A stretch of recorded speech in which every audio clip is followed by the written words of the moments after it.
It was dark outside the windows and another heavy, full of thoughts. Night was coming. Alexander couldn't sleep. He kept tossing and turning in one place. He would lie on his back or turn over on his side. It seemed to him that from the garage heard a suspicious noise and shouting. Well, I'm in trouble. It was necessary to get so hid. If my wife didn't find out, she'd file for divorce immediately. She'll say that I've got a brother. The zeros are over. Hey, it's too late to change anything. If you're already on the slippery slope, get out of it as best you can. The main thing is not to shine before the time. His wife turned to Alexander and hugged him by the shoulders. Alexandra, why are you sleeping? Insomnia again. Take sleeping pills so you'll fall asleep faster. Angelica, sleep. Everything is fine. It's just been a hard day. You know me, your Alexandra will always think of something to occupy your brain at night. The woman sighed and kissed her husband on the cheek. She turned on her side and was soon snoozing peacefully. My darling, if you knew what I've done, you'd probably be packing your things right now, Alexander thought tiredly. He tried, but in vain. His head stubbornly refused to relax. The old man got up, put on his robe, and tiptoed out of the bedroom. There was an ominous, suspicious silence in the house. The man stepped out of the house and froze, listened. The moon shimmered dimly. Not a single rustle. I wondered if it seemed so. I'll check anyway, Alexander said to himself. Nature seemed to have frozen in expectation of sudden changes. The old man stood for a while at the door of his own garage. His frowning face was illuminated by the glare of the moon. From this mysterious light, falling at a peculiar angle, Alexander's appearance was truly menacing and even mystical. Nature seemed to be frozen in anticipation of something sinister. Alexander stood for a moment at the door of his own garage. A moment more, and he pulled the handle decisively. The room was warm. The owner liked to spend a lot of time in the garage, repairing his car, so the man even installed gas heating, so as not to freeze. Ford, the love and pride of Alexander's entire life, stood in complete darkness. The round headlights reflected the light of the moon peeking from behind the half-open door. The man touched the car with great tenderness, cold, but ready to start at any moment. Just like an angry woman. He touched the trunk, leaned into it and whispered, "Be patient for a while. I'll let you out soon. Just sit quietly. There are plenty of ravines around. No one will notice your disappearance." Alexander was born in the forgotten town of Kislyak, California. His mother, Selena, was Afro-American, his father a true dag, living according to all the canons of Islam. At first, the young lived soul to soul. But when the children were born, things took a turn for the worse. Alexander's father worked practically round the clock, and when he came home, his mother was badly beaten for any trifles. She served food to the table in a wrong way or did not do a good job in bed. Alexander, like his mother, did not like the presence of his father at home. The boy, hearing the sound of heavy work boots outside the door, pulled his head intensely into his shoulders, waiting with fear for the next scandal. The father never pitied, neither the children nor the mother. Therefore, the image of the most kind-hearted man who believed in the justice of the laws of the Koran sank into memory, hidden behind an incomprehensible haze. Alexander's sisters, Olivia and Katie, unconditionally followed all the instructions of the strict head of the family. They were terrified of cruel punishments. The day came when their mother could no longer tolerate their father's behavior. But how to escape? Where to? The parents are far away in the United States, and leaving is an impossible mission. A woman in this country has no rights, no liberties. The first time the mother and children tried to run away from home, when the father once again went to work. The documents of his wife and children were well hidden by a calculating man, but he did not even guess that the mother has long known about the stash and waits for the moment to leave quietly. The woman gathered the most necessary things, found the stash of documents and ran out of the house. A cab was waiting for her at the gate. Selena decided to get as far away as she could. Next, she would find a hostel and settle in. Then, she would go to the embassy to legally leave the city. But everything went wrong. The neighbors, seeing that the mother and her children were leaving in a hurry by car, immediately called Hazem.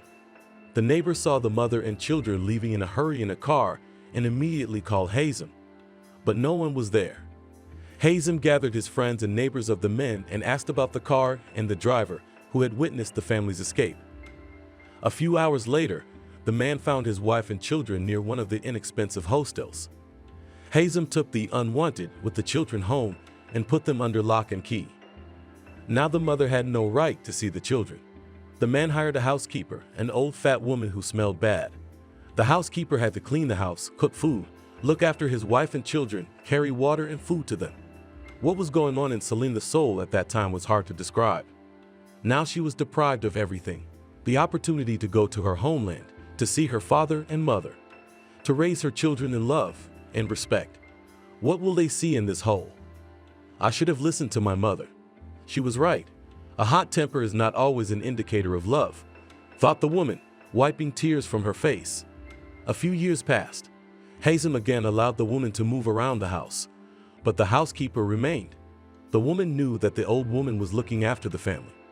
Now to escape, one had to be more cunning. The mother had to gain her husband's trust, do as he told her, to fulfill his every whim. It was very difficult. The man was a tyrant. He liked to abuse his wife. But the mother, who wanted to leave the walls of the house as soon as possible, tolerated and obeyed. The children knew everything and listened to their mother. Only Alexander was contradictory. He refused to spend time with his father, did not accept toys from him. The man was very angry. Alexander, well, be patient a little. Soon we will leave, whispered his mother, hunting the child. You just need to obey your father, and he'll be kinder. Mom, I can't see him beating you. How he bullied you. Why can't we just call the police? They'll put him in jail and we'll be gone. Baby, if only it were that simple. Only in fairy tales there's a magic carpet airplane, a good witch who helps people. In the regular world, you have to fight for everything. You're a fighter, aren't you?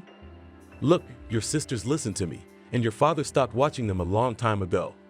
And your bad behavior and unwillingness to talk to him only draws your father's attention.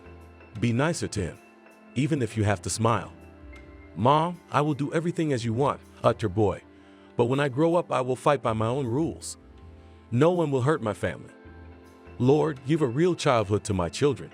Let my husband forget about us for at least a minute and we'll run away, prayed the kneeling woman. The police in California could not help the mother in such a delicate situation. It was her own fault. She had to please her husband, not contradict him. Neighbors also did not want to interfere in the showdown. They had enough to do. The American woman was left alone with her heavy burden. Help came from where she didn't expect it. One day the old housekeeper Betty beckoned the woman to her. She didn't speak English well, but her mother could understand her. It's time for you to run away. Your parents went to the embassy in your country, but they couldn't help them. They said you have to go to the California Department of Corrections and prove that your husband is torturing you and the children. Then you can leave.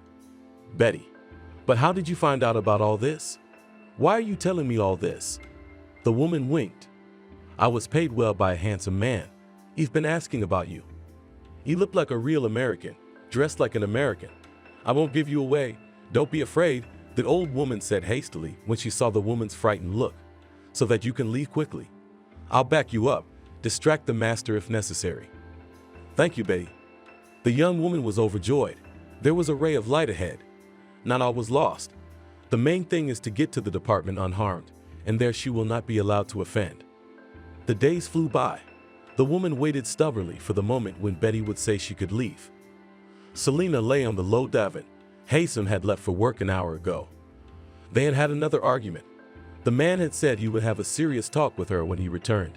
Selena knew what he meant. A severe beating was unavoidable. The children sat quietly in their room. There was a rustling in the doorway. The woman stood up and quickly opened the door. It's time for you and the kids to go. I'll take you out through the backyard so the neighbors won't tell your husband. Betty, what a joy. But what about you? They'll kill you. Don't worry, I'll walk you out and I'll be out of the house in no time. He won't find me. I'll be taken care of. Little Alexandra overheard his mother and the housekeeper talking. He went back to his room and said to his sisters, "Time to pack. Remember where your bags are. Grab them and wait by the door." Alexander felt a sudden rush of courage and responsibility for Olivia and Katie's lives. Meanwhile, the mother gathered the bags. Beatty gave her their papers. "Where did you find them?" Selena asked, deeply surprised. Hazem had hidden them. "Thank you, kind woman. I will never forget what you did." They embraced. Selena was crying with joy. "All right, mistress, we can't wait. Take the children and let's go. He's been waiting for you for a long time. Who is he, this kind soul? How did he find me?" thought the woman with interest as she and the children ran across the yard to the back exit. At the gate stood an old dirty car of an obscure model. A tall Afro-American man was waiting for them. "Let's go, all questions later." The woman put the children in the car and looked at Betty. She stood 2 steps away and smiled. "Betty, run now. God forbid anyone should see you." The housekeeper sighed heavily and walked back into the house. Her heavy footsteps could already be heard on the porch. Selena looked at her. She didn't even know then that this was the last time she would see Betty alive. The man got behind the wheel, quickly started the car, and they raced along the narrow roads of Kizior. "Tell me, Selena, how did you get into the clutches of this animal? Didn't you see where he came from and what customs his people had? All you women are fools. First, you marry foreigners, then you look for a place to escape from this beast. Muslims are strict. It's not like the US. It's good that your parents told me, asked me to help you. Tell me, who are you?" The man started talking. "I'm a volunteer. I work with people like you. I help them get justice, help them avoid death at the hands of a Muslim tyrant. I'm new to California. Your father and mother contacted me. I don't know where they found my phone number, but I decided I had to go before the worst happened." The girls in the back seat fearfully squeezed each other, and Alexandra listened attentively to the conversation of adults. Of course, he did not quite understand a lot of things, but the main idea caught them saved. The boy was not at all sorry for his father. The child for his short life has not seen anything good from the man, except for the demands, humiliation of his mother. "I am very grateful to you," the mother said with warmth in her voice. "I can't even convey my joy. I once tried to run away from my husband, but it didn't work. Now we will come to the department," the volunteer reassured her, "and you will tell us how everything happened in the family. The children should be with you. Their testimony is also very valuable. If everything goes well, you'll be divorced even without the presence of your husband." "Can you tell me your name?" Selena asked. "Evan is the easiest name to understand. Evan. Evan, I'll find you when you get back to the US. Thank you so much." As the man dropped off the mother and children in the courtyard of a large white building, Selena sighed with relief. Now she could not be afraid. People who are loyal to wives work here. A week passed. Selena successfully ended her marriage to Hazem. The man found out that his wife was hiding in the department, and he even got them to let him in to see his disreputable wife. But Selena knew how it would end and refused to see the man, citing that he could cause irreparable harm to her children. Hazem harbored a grudge against her. Finally, the day came when the woman and her children were able to leave California and return to their native country. All the necessary documents were ready. But when Selena was walking, practically running with her children, accompanied by Evan the volunteer and several other representatives of the United States in California, to the airplane ramp, disaster struck. From the direction of the department's back exit, sharp gunshots suddenly rang out. Olivia and Katie immediately fell to the ground. Alexander and Selena were covered by Ivan. His chest was quickly covered with bloodstains. "Get to the plane. You can't save your daughters, save your son." Selena, howling with pain and grief, grabbed Alexander and ran into the airplane. Behind her back, the volunteer who had saved innocent lives twice screamed hoarsely in pain. As the plane took off, through a veil of unceasing tears, Selena saw through the porthole as the local police in full uniform ran onto the takeoff pad. They had taken her ex-husband in a ring and had pulled the man to the ground. The woman looked painfully at the bloody bodies of the girls, but they didn't move.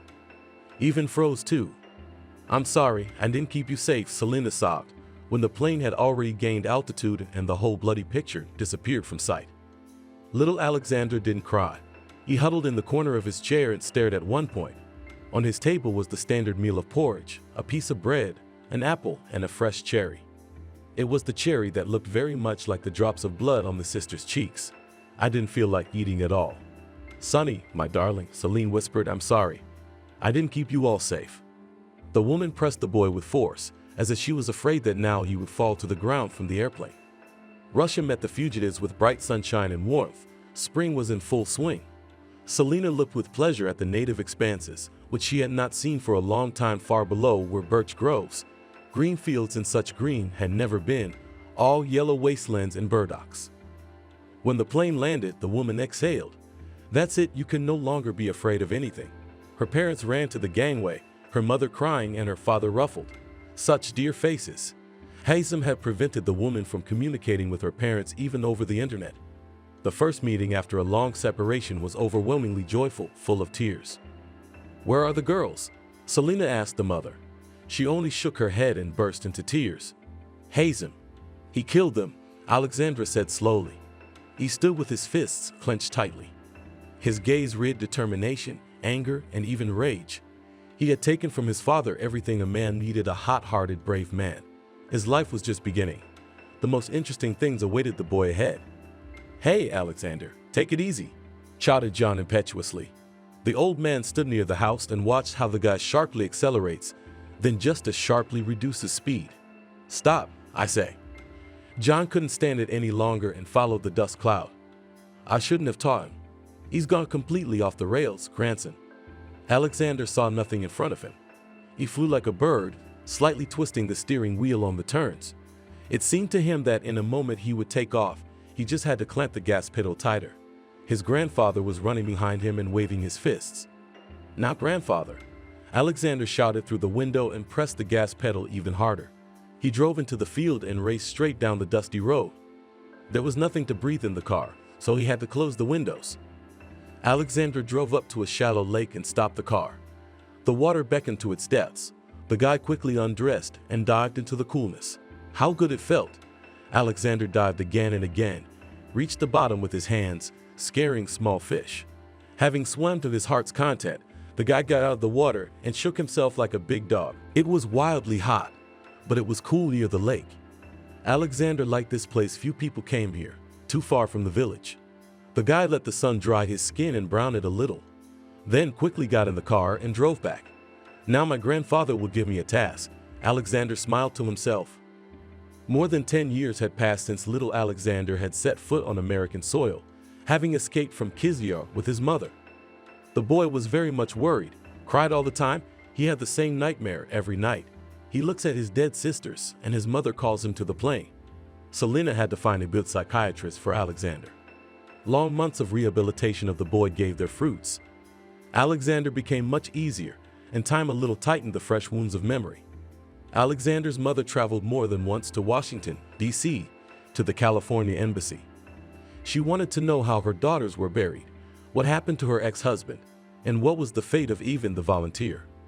She learned from the rulers that Olivia and Katie were buried by neighbors with full honors in the local cemetery. Hazem was sentenced to life in prison for killing his daughters and Beatty, the family's housekeeper. Even the volunteer survived and was now rehabilitating after being wounded in Washington, D.C. Selena even traveled to the capital to visit the guy who saved her life. There they had an affair, but the woman was in no hurry to go home to please her parents. She fell through the ground. Alexander's grandparents desperately tried to find Selena, but then in Soviet times, investigations into the disappearance of people were conducted for a very long time and often did not bring any results. Alexander at first was very grieving for his mother. You bet, the boy had witnessed the murder of his siblings, lost his father, and now his mother. No. His mother abandoned him, left him and went to another man. The search for his mother has not yielded any results. The militia has been throwing up their hands. If she left with the man she loved, it means that she had her reasons. Selena's father and mother grieved very much, but there was nothing to do. They had to bring up their grandson. He was left an orphan with living parents. It is probably impossible to describe in words how difficult it was for John and Leslie. The boy had to dress and eat well. His grandfather had to find part-time work, and his grandmother adapted to bake cakes and pastries to order. That's how they lived. Selena did not make herself known. Alexander began to gradually forget about his mother. He quickly grew up and more resembled his father. Black curls, brown eyes, dark skin, and sharp temper. As a teenager, the boy often got into fights. Not even because he had been wronged. He didn't like injustice and often defended the weak. Leslie, once again visiting the principal's office, listened to a whole lecture that her grandson is a real street kid. He steals money from school children, fights, skips lessons. Alexandra, in turn, at home swore that all this is a pure lie. One day the phone rang in Leslie's room. The woman quickly picked up the phone. Hello, who is it? There was a rustling and sobbing sound in the receiver. Mommy, hello. It's me. Leslie froze in surprise. She had never hoped that she would ever hear her daughter's voice. Selena, are you okay? Where are you? Mom, I'm fine. I'm with Even. We're expecting a baby. Joy was quickly replaced by anger. So you left us Alexander, abandoned him, and decided to start a new family. The woman yelled, furious. Mom, you listen to me. No, you listen to me. Your father and I work day and night to feed Alexander, and you haven't even sent him a birthday card once. Do you realize that Alexander calls us Mom and Dad? He's completely forgotten you. Mommy, Selena on the other end of the line burst into tears. Alexander looks so much like Hazen. I can't look at him. It brings back memories of all the abuse from my ex-husband. Mommy, I'll make up for it only when we get back on our feet with Vanya, and I'll send you some money. You know what? Leslie said in a murderously quiet voice. We don't need your money. We should have taken care of it earlier. I won't tell Alexander anything about your call. Let the boy grow up peacefully knowing that you just vanished into thin air. Don't call here again. You're not our daughter now. Leslie hung up the phone with a bang and burst into tears. What's wrong, Grandma? A disheveled grandson came running into the room. He just woke up. Nothing, Alexander. It happens to me, quietly said Leslie, and with great tenderness pressed his grandson to himself. Adults are such strange people. Sometimes to get rid of problems, we need to cry. Alexandra, not understanding what the grandmother is saying, just silently pressed against her, the most dear person. Oh, you scoundrel, yelled John, holding onto his heart. Who authorized you, you little brat, to go so far away? Tell me. Alexander got out of the Ford and laughed merrily. Grandpa, you've been teaching me to drive for almost 3 years. I know your car like the back of my hand. Why are you yelling? I'll show you how to fly on the road. You don't even look around, you insolent bastard. What if you'd hit someone? Grandpa, I did everything very carefully and adjusted the mirrors. What's the matter with you really? Alexander carefully hugged John. He grumbled for a long time, but the old man's heart thawed a little. Let's go wash her now. You see how grimy she is, the grandfather mumbled with his toothless mouth. Alexander nodded in agreement. They got into the Ford and drove into the yard. A water fountain was bouncing merrily. The drops of water, passing through the sunlight, shimmered with all the colors of the rainbow. Alexander ran with a rag and washed the car windows. The 1972 model year was John's main pride. His grandfather had been saving up for a car for a long time. He wanted to buy a Ford, but he had to spend part of his financial reserves on Alexander, and there was no money for the third member of the family. John, not thinking long, got on an electric train and went to the capital. From there he returned happy, turning the steering wheel of a new Ford. Leslie only waved her hands. She had expected her husband to buy something larger, with additional passenger seats. Wife, come on, get in. You will ride next to me, the old man said with pride in his voice. He was glowing with happiness. Leslie shrugged and tried to sit on the seat. She did not succeed the first time, but the woman was quite sturdy. Come on, John, I'll sit in the back. What? Are you afraid? The old man laughed. It's all right, you can relax with me. Alexander, come here, you're coming with us. Ford pleasantly rumbled, and the happy family left on the first trip on 4 wheels around the village. Rode to a shine, the car shone like a precious stone. Neighbors, hearing the roar of the Ford, ran out into the street. Some watched with fear as John turned the car sharply, while others whistled with delight. Alexandra, proud as a peacock, looked out of the open window. Only rich people had cars in the village, but John glowed as if he too had been polished to a shine. Leslie gave a deafening gasp as the car bounced on the big bumps. The woman had never driven a car like this. It flies like a dragonfly, she marveled. That's right, wife. Now we can go wherever we want. Where do you want to go? Let's go to Washington, smiled the wife. I was there only once. When? So no. John interrupted her. No, Washington first. We go on a camping trip. Alexander, are you with us? Alexander nodded happily. He had enjoyed the ride in the automobile terribly. Now the boy dreamed that they would all go together to the end of the world, to the sea. John snorted and washed himself under the jets of water. Grandfather, give the polish, Alexander called. The guy stood all wet with a rag in his hands. In a moment, I'll fly, the old man squawked and went into the barn. Meanwhile, behind the fence, someone called the guy. Alexander looked outside the gate. Harry. Hi. What, you were racing through the fields again? A friend smiled broadly. Come on, let's go for a walk. Come on. But I just need a little help with my grandfather's car.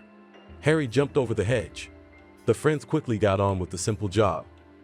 Don't do any tricks, John whispered to his grandson, so we don't have to pick you up from the children's police station again. Grandpa, everything will be fine, said Alexander cheerfully. He changed his clothes and headed to the center of the village, discussing with a friend the news of the day. Listen, your Angelica is one to go to the pedagogical university, Harry whispered worriedly. Alexander made a disgruntled grimace. Angelica Sokolnikova, Alexandra's girlfriend, was planning to enter the Moscow Food Technical School. Why the new plans? I'll go talk to her. What's the joke? The guy was genuinely surprised. Well, that's why I came to you, whispered Harry. She's with the girls on the climb. I decided to tell you the whole truth about your beloved. Shall we go together? I have to talk to her myself. Alexander stopped the curious boy. Understood, Harry grumbled. They said their goodbyes, and Alexander headed towards the climb. From there, a deafening girlish laughter could already be heard. Angelica, look, yours is coming, Marina yelled. Angelica was sitting with her back to Alexander. She turned around and happily waved her hands. Alexander, and I was just going to you. I can already guess why, Alexander said grudgingly. The hot blood of his father played in him. Alexander, what are you doing? The girl raised her eyebrows in surprise. Let's go, let's talk. Alexander dragged her by the hand. Let go, it hurts me. Angelica shrieked. Alexander came to his senses a little. The girl's shout stopped her. The guy stood for a second, then turned around and went home. Stop. Why did you come? Angelica shouted. Nonsense, Alexander muttered, without turning around. Well, go away. It sounded behind me. I was going to leave you anyway. You're too hot-tempered. We can't be together. Alexander went even faster. Angelica's words cut with a knife. What a fool I am. I trusted her and she was just mocking me. Well, so be it. Let her go wherever she wants. I wanted to howl with anger, to go back, to say something hurtful. But the guy knew too well his temper would get him into trouble. Several months passed. The young people from the village left for their studies. Alexander was also going on the road. He successfully entered where he wanted. The capital kindly opened to him the road to a great future. Angelica never came to see him off. Apparently, the girl was afraid to show her face. Washington kindly opened her arms to the boy. 10 years passed. Alexander rarely appeared in the settlement. Old people only occasionally received his letters. It was the dashing 90s. Everyone earned as much as they could. Money was critically lacking, but John sent the last penny to his grandson. He knew how hard it was in the capital. And what was his surprise when the grandfather received from his grandson a weighty package with a letter. There was money in the bag. My dear grandparents, I am writing to you with great love. I am doing well. I found a great job. I've moved into a rented apartment. I'm sending you money so that you don't need anything. By the way, Angelica from our village has moved in with me. We're together now. Grandpa, buy new spare parts. That should be enough money. I want your swallow to serve you for a long time. Grandpa, you should buy a new dress or a scarf. I'll help you every month with money. Don't worry, I'm fine. Your beloved Alexander. Wife, shouted the grandfather. Come here. What's going on? The old woman fussed. She was baking pies in the kitchen and came running into John's room, covered with flour and dough. I'll wipe my hands. Did your grandson write a letter? He did. The old man threw a stack of bills on the bed. Oh my God, Leslie begged. So he must have joined some criminal group, you naughty boy. I've seen a lot of that on TV in big cities. Oh my God. The old woman clasped her hands in mute prayer. So grandmother, don't be so hot. Maybe you really found a job. Pack your things, let's go to visit him. I'm feeling a little uneasy. Leslie fussed and pulled out a large suitcase, and John went into the yard to tidy up the fort before the long journey.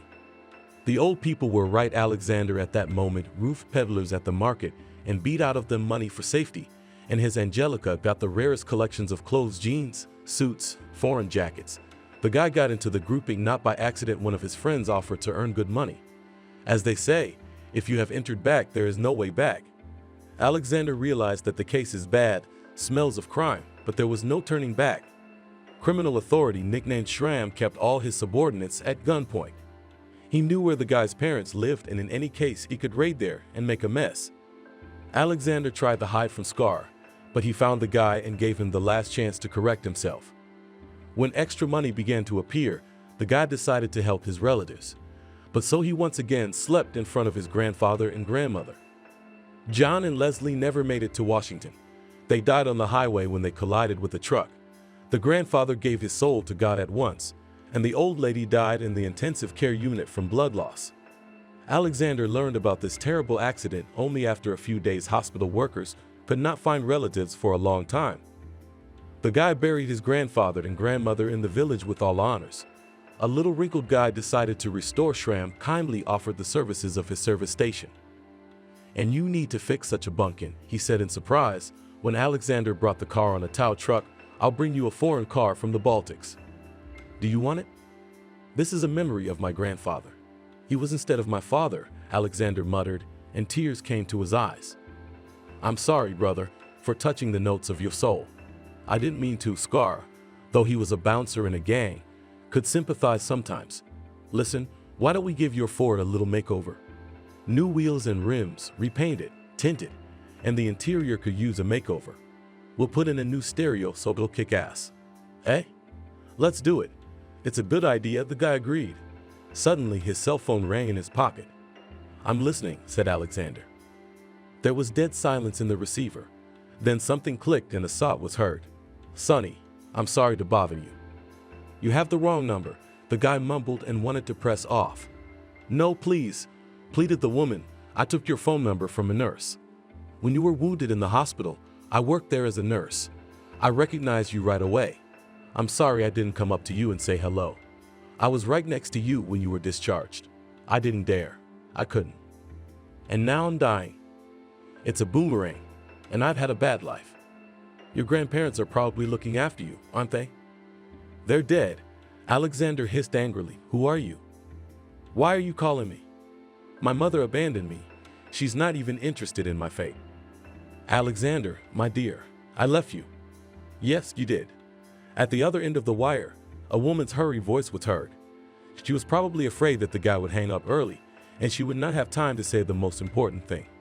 "I don't have much time left. My husband died, Evan. Remember? He saved you and me. I was pregnant with his baby, but it was stillborn. And now it's the other way around. Our second child was born, but my husband is gone, dead of lung cancer. You have a brother. I'd really like you to meet him." "I'm not interested in all this. I lost my mother many years ago. You probably want money from me, don't you? Charlatan." Alexander pressed the button. That's it. Silence. The woman never called again. "What's the problem, brother?" Scar's face was right behind Sasha's back. He was squinting curiously at the guy. "No, it was a wrong number." Alexander shrugged. "They were telling me some bullshit about a new rejuvenation procedure." Scar laughed loudly. "You suggest it to your fiancée, Angelica. I think she'll appreciate it." "Angelica, you're the only thing I have now," the guy thought fondly. A month later, Alexander drove the updated Ford out of the garage. Scar invested a lot of money to fix the dents, broken glass, some parts. The car was repainted red, and black stripes were put on top of the hood. Ford now looked like a racing car. Alexander was pleased and happy like a child. The late grandfather's pride was on the move again. The old man heard a mooing. Inside the car, stubbornly wanted to communicate with him. "You know, I've seen so much in my life you have no idea," whispered Alexander, tightly pressed against the trunk. The sounds got louder. "And if you had imagined it, you go gray. I disarmed more than one criminal group with this car. And how many times I've raced it with brothers. And I always came in first. You got the wrong guy. You think if I drive an old car, I'm gonna get hurt? Now lie there and think. I hope you're comfortable." Angelica pressed her lips together. Talking about a new car irritated Alexander. How could Angelica talk about such things? She was not the one who sat and repaired the radiator for hours. She was not the one who repainted the scratched trunk for the third time. Women are one word. Irritated by the conversation with his wife, The old man went to the garage. The family lived in the suburbs of Washington. In a very prestigious village, Alexander was able to earn enough money for a rich old age.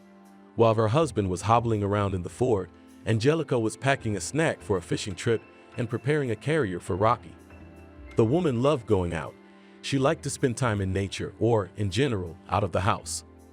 Alexander was silent all the way, and only when he was sorting out the bags with fishing rods he calmed down a little.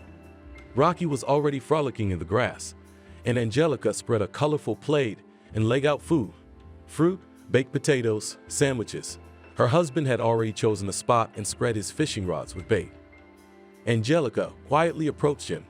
"Don't be angry," I snapped. "It's all right. I am no longer angry," condescendingly replied Alexander. His gaze was focused on the fishing line in the river water. "You know, I even like it, a rarity after all. It's been through so much with us." "Yes, it has. It will survive us," Alexander said quietly.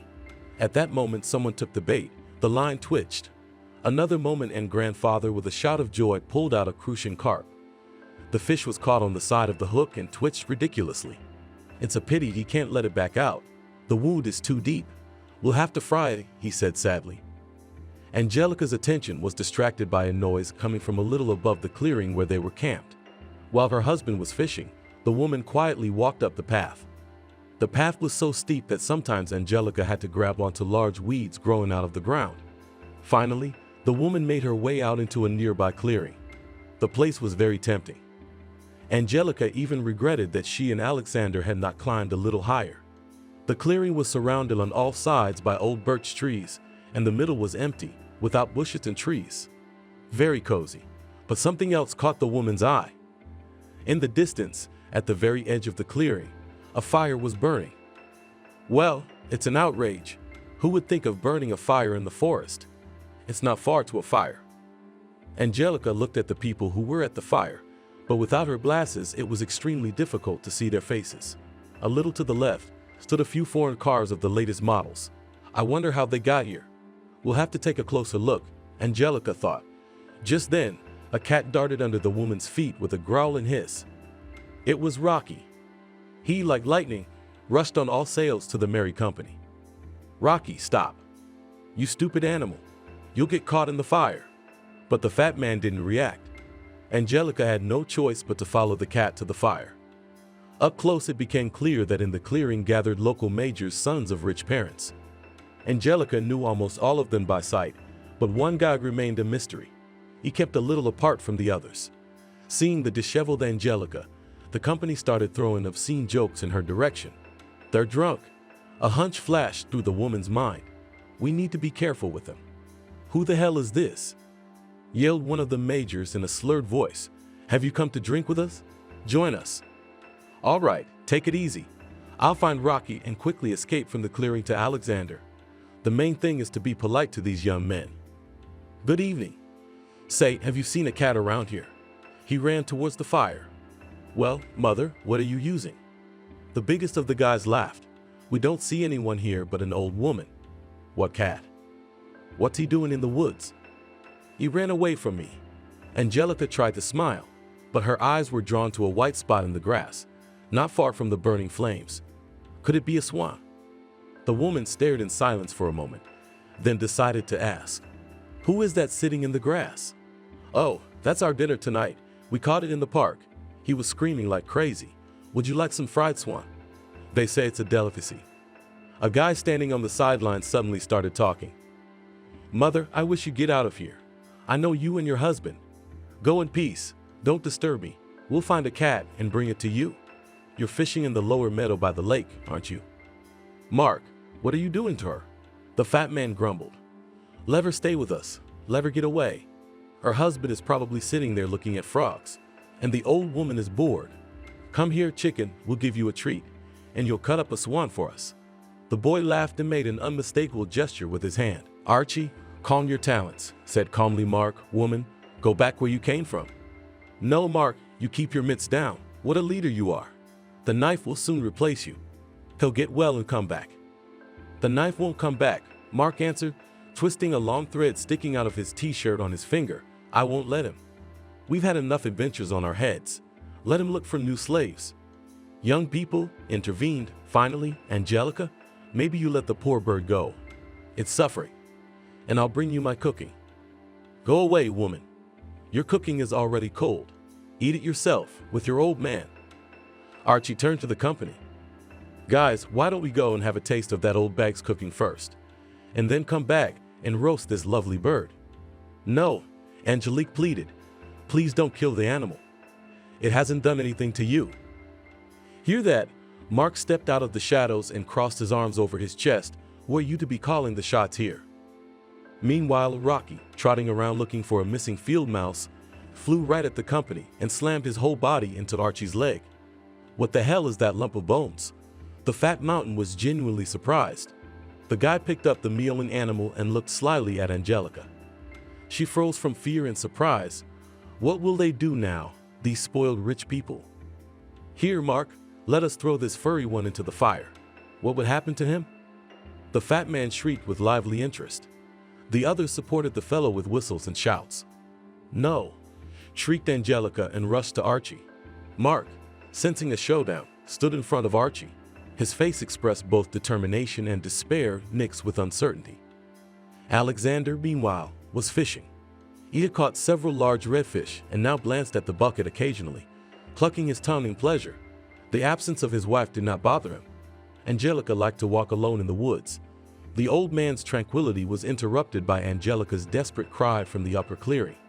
The old man, who had been in all sorts of fights, quickly rushed to the ford and pulled out a hunting rifle from the trunk. He checked if it was loaded. Alexander did not even remember how he climbed up the slope. He had already imagined a ferocious boar pouncing on his favorite woman. But what was his surprise when the picture of consciousness and the present did not match? There were 7 men in the clearing, all young boys. They had surrounded someone and were discussing something heatedly. Well, disperse to the sides, Alexander commanded and clicked the bolt of the gun. The crowd dispersed immediately.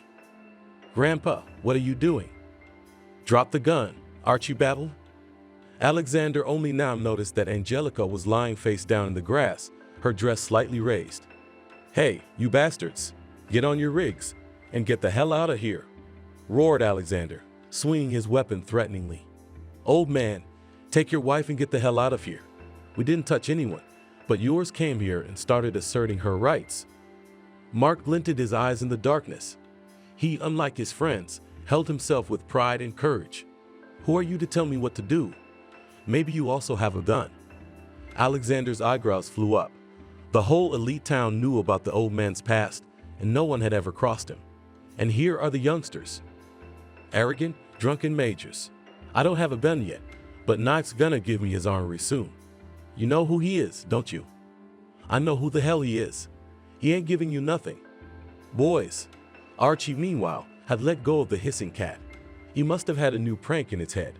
Let's shake the old man's wheelbarrow and see if the 100-year-old dust falls off.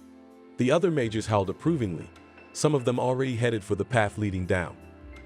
Angelica sat down on the grass and quickly lowered the hem of her dress. The screaming cat scrambled into her mistress's arms. The swan also made a sound. Its cry, like the sound of a trumpeter, cut through the silence of the forest. And Che, Mark's face stretched out and became like the image of a demon. And really, boys, his Ford is probably downstairs. Those Jews don't have any other cars. That's weird.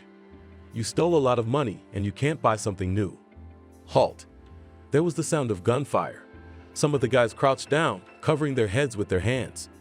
Archie was stunned. Mark just jerked and then froze again. What a shot. Are you crazy? One of the majors shrieked fearfully. So Alexander began quietly. His voice trembled, but the old man spoke confidently, thinking over every word. It goes like this. Now you release the poor bird, give it to us. Then you apologize to my wife. And last of all, you get on your cool cars and get out of here. Angelique was still sitting there sobbing. Alexander, I'm so scared. Come here, Angelica.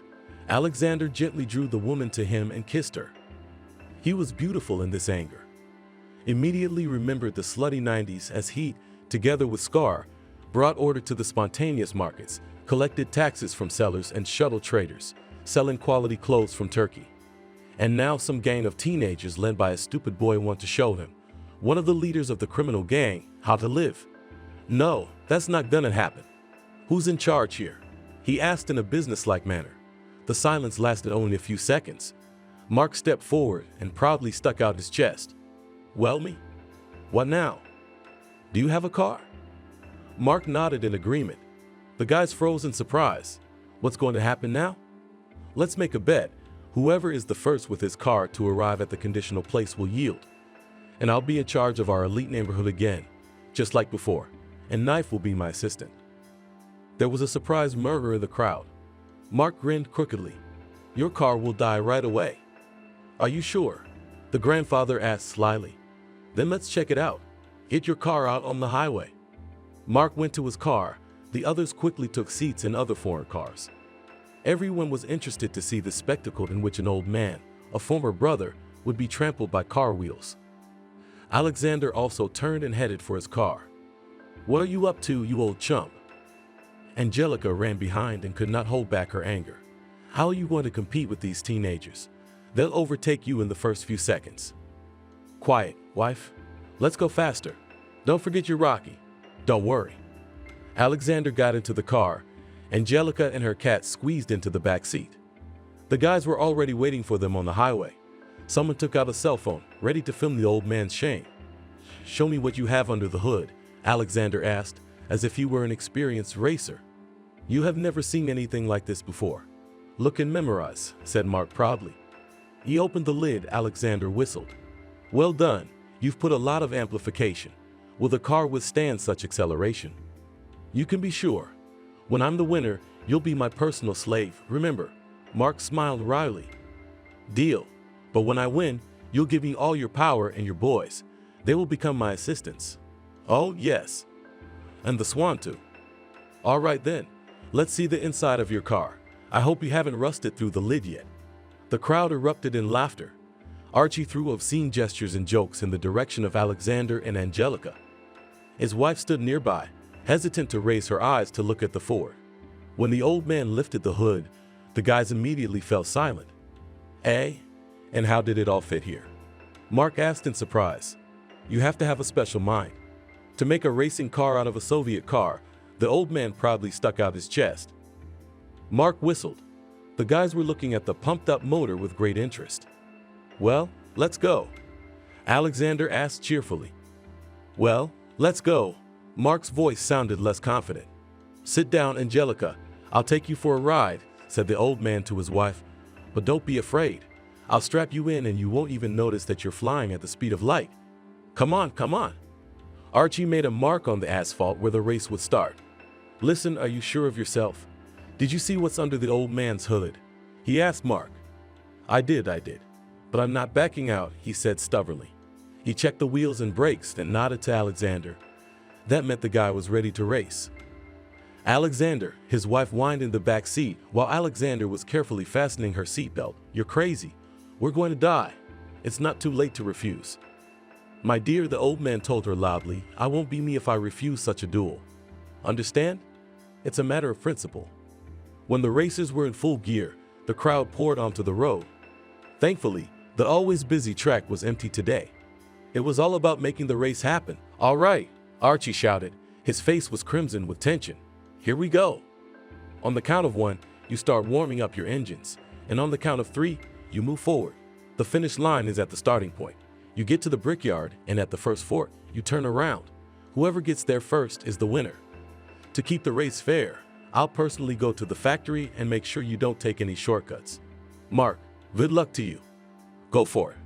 And for you, old man, I wish your tires burst at the first kilometer. The crowd hooted and jeered. Angelica prayed and wailed loudly in the back seat. The cat was yelling at the top of its lungs. Alexander, the only calm passenger in the car, smoothly turned the key. The Ford rumbled. Someone kicked the hood with force. The majors were obviously not happy that the car had started. 3, Archie shouted. Come on, my dear, Alexander shouted joyfully. The 2 cars started at the same time, but the Ford slowed down noticeably before the first corner. The crowd of majors, seeing this, rejoiced and made noise.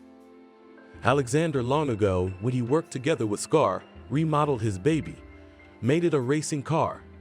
Angelica was not interested in men's affairs, so the woman did not even guess what kind of speed monster the rusty trout had turned into. Alexander liked to drive together with his mentor and often won in these races. He had gained a lot of experience in this tricky business, and now the old man slowed down for a reason. It's like running a marathon, he remembered Scar's words. You have to stop a little at first, so that you can make a big push before the finish line. Only then will you succeed. We will succeed, Alexander said loudly and pressed the gas pedal with force. The car, like lightning, raced toward the brickyard. Mark's car was far behind.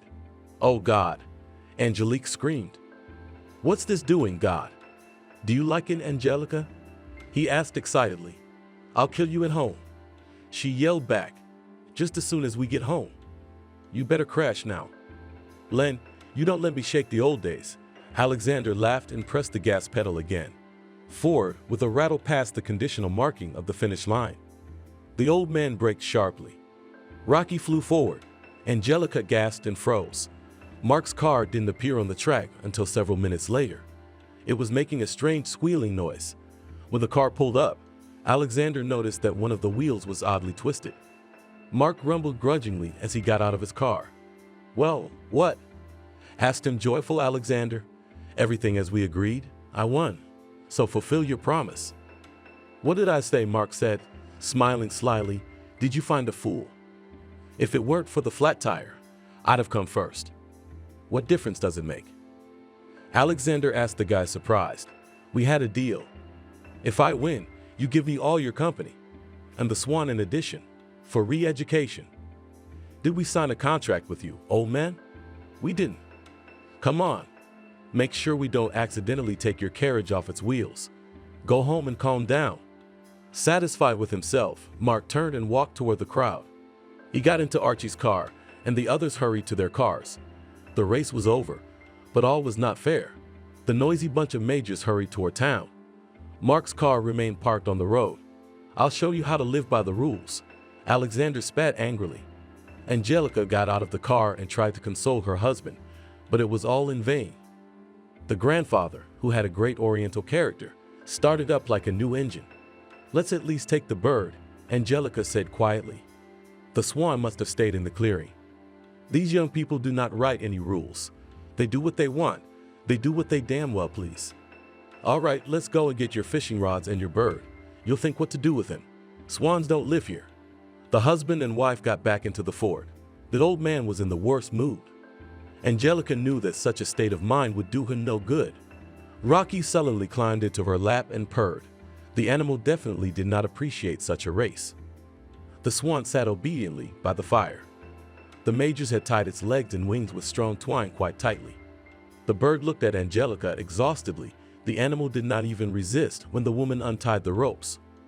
Good God, he has wounds on his wings. He must have lashed out and hurt himself. Those bastards.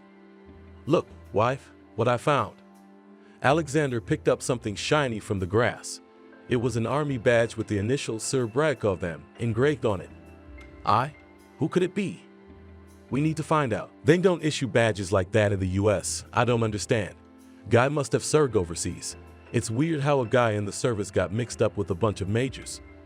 We should get it back to whoever lost it, Angelica said firmly. Of course. That's what we'll do, said the grandfather slowly. And in his head, he had a cunning plan to frighten the majors. Yes, so that for the rest of his life. While Angelica was gathering the cool provisions from the blade, Alexander was putting away the fishing rods with a stony face. There was no catch. They didn't often come home from fishing trips empty-handed, but today was a special occasion that knocked the old man out of his usual rut. He hadn't done his old business from the 90s for a long time, but he remembered how Schramm had dealt with those brothers who betrayed him. Alexander was even afraid sometimes of his comrades' such sophisticated methods of torture that he came up with. After such an incident with the race, it's a matter of honor. To avenge his offense, they decided to put the swan on the back seat. The bird sat obediently next to Angelica. The woman trembling hands stroked him and whispered something to the swan. Alexandra, let's leave him at home. Well, at least for now. The swan's wings are bleeding. He won't survive on his own. Please. All right, Alexander muttered. His thoughts were not at all about the wounded bird. Just take care of him yourself. Leave me out of it." Angelica sparkled with happiness. Rocky hissed unhappily at the bird, obviously not liking the neighborhood. "I will track down this brave man who broke our treaty, and I will punish him. I won't kill him, of course, but I'll scare him so badly that he won't want to cross my path again. The main thing is that my wife won't find out and won't let me live." Alexander steadily turned the steering wheel of the car. Angelica fell asleep under the measured roar of the engine. The house appeared. There was bad weather outside. It was pouring heavy rain. "You won't go out today?" The man looked at the raindrops dripping down the dirty window frame. He put his hand under his head and thought. The recent incident on the highway with the strange old man in the Ford was on his mind. What a grandfather lives. He doesn't even look like an old man. He seems to be quite young. There's no way an old man could drive a car so skillfully. Well, or he was a race car driver back in the day. Interesting, thought Mark. He was very hungry, but there was the mouse hanging in the refrigerator. The car the man had recently taken to the shop was badly dented and made a terrible screeching noise when he drove it. He didn't want to walk to the store for groceries. Mark got up on the bed and found his cell phone. "Hello? Hey Archie, are you busy?" "Hi," came a sleepy voice from the receiver. "I'm actually still asleep. What do you want?" "Do you want to come with me? Grab a bite to eat." "No, I'm out. I had a little too much to drink last night. Too bad you weren't there. How's your Ariana? Did she show you around?" Mark sighed. He met a pretty girl at a rich friend's party last night. Ariana had noticed the cute guy too. Their feelings flared up briefly, and the man decided to invite the girl to his home. But when Ariana stepped over the threshold of Mark's modest dwelling, her welcoming face changed abruptly. "What kind of shack is this?" she asked irritably. Mark hugged the girl, but she pulled away. "This is my apartment." "What, you don't like it?" "That's strange. I thought you were as rich as your friends." "Well, you got something strong." Mark was surprised. Ariana seemed like a very modest girl at the party. This behavior of the girl indicated that the young lady just wanted to make money from the young major through short meetings. "You know, I don't keep alcohol at home. It's bad for your health," Mark muttered. The mood had clearly soured. Ariana noticed that. "Okay, I should probably get going. It's boring here," she smiled. "Go," Mark replied dryly. "I knew I wouldn't meet a normal girl at a party where the only people there were profiteers." But Ariana was already gone. The door slammed and the apartment was quiet. Mark gave himself his word that he would find a girl who would love him not for money and wealth. "Yes, she did," Mark answered Archie briefly. "I knew you were a male. Is she with you?" "No, she left early this morning. I was still asleep." Archie laughed. "You make sure you've got everything you need." Ariana likes to steal shiny things from other people's houses. Mark looked around with a sigh. What could be stolen? An old sofa or a chest of drawers? "All right, Archie, rest up. I'll have breakfast myself," Mark replied, trying to sound cheerful, and hummed up quickly. It's worth a little bit of backtracking. Mark was born into a complete family and grew up alone, without brothers and sisters. His father became very ill and passed away soon after. His mother followed his father a few years later. Mark was already an adult at that time, and to his great happiness, he was not threatened with an orphanage. From his parents, Mark received an apartment in Washington. At first, the guy tried to study and work. But Mark soon abandoned his studies and had to work hard to survive in the capital. Suddenly, Mark received a summons to the army. The guy did not want to mow from the service, and money to escape from the army was nowhere to take. The guy was taken for service in the paratroopers, and in 6 months, he and his platoon were mobilized to California, a hot spot at the time, to help resolve the conflict. There Mark earned a wound and was soon returned home. The service ended, but a reminder of the terrible months of ruthless war served as an army badge with his initials Sir Briakov Mark. After the army, it was very difficult to find a normal job in the city. Mark went to the elite neighborhoods. He hoped that the rich needed workers. And indeed, one family took the guy to them as a loader. Mark had to help the owner in the store to unload goods. The work was hard and dirty, irregular, but the owners paid well, so the guy was in no hurry to leave. That's where Mark met Archie, the pampered son of rich majors. Archie at first mocked the simple guy, but Mark was not timid either. He saw that the major collects weapons. The guy, fighting in a hot spot, learned to handle knives, guns, automatic rifles. So he gladly taught Archie to shoot. The guys spent hours at the range. Acquaintance grew into a strong friendship. Mark became a kind of family member. Archie introduced the guy to his company of young majors did not immediately accept him, but the stories of service in the army very interested them. In 6 months, Mark was already a kind of gang leader. He knew that it was necessary for the sons of the rich to frolic, to create something unusual, to shoot a cool video for his channel. Mark helped with that.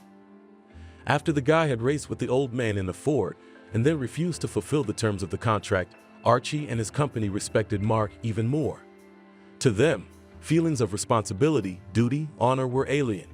Mark, of course, felt uncomfortable bullying the older man, but he had no right to act otherwise. The rich majors would stop accepting him, and he would become a beggar again. Poverty was what Mark feared most of all. The man got out of bed and stretched. No, this is impossible. Why did it start raining only when it was urgent to go out? Well, you could call a food delivery service, but you have to shell out a lot of money for delivery. In the pocket of the jacket should be a business card. The other day a man went for new jeans in the hypermarket, and one very pretty teenage girl slipped him a card with an advertisement for food delivery. Here it was. On one side was a picture of a pink flamingo standing on one leg and looking off into the distance. On the other side was an address and a contact number. Flamingo won't let you starve to death. The slogan read, "Well, let's see what they have on the menu," Mark said thoughtfully and went to the computer. But then his intentions were interrupted by the loud ringing of his cell phone. It was Archie. "Did you change your mind?" Mark asked cheerfully. "No," he mumbled. "I'm calling you because I got locked out of my house this morning by that grandfather who threatened us with a gun in the clearing." Mark fell silent. Strange. What does this weirdo want again? Maybe he wants to race some more. And what did he want? Archie was silent for a few seconds, then said abruptly, "He found your badge in the clearing. He wants to give it back." "No way," Mark replied thoughtfully. "I always carried it in my breast pocket. How could it have fallen out?" "I don't know," replied the friend, "but my grandfather refused to give it to me. He wants to meet you in person. Anyway, I gave him your phone number and you'll figure it out. Bye."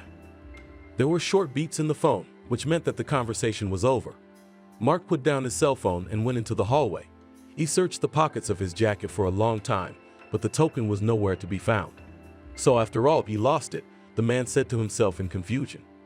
How could he do that? To lose the most precious thing. Mark went back into the hallway and frantically checked his pockets. Phew, the photo of his mother was still there. The man grieved for a very long time after the death of the dearest person. The photo of his mother always reminded him that her soul was somewhere near, protecting his son from problems and danger.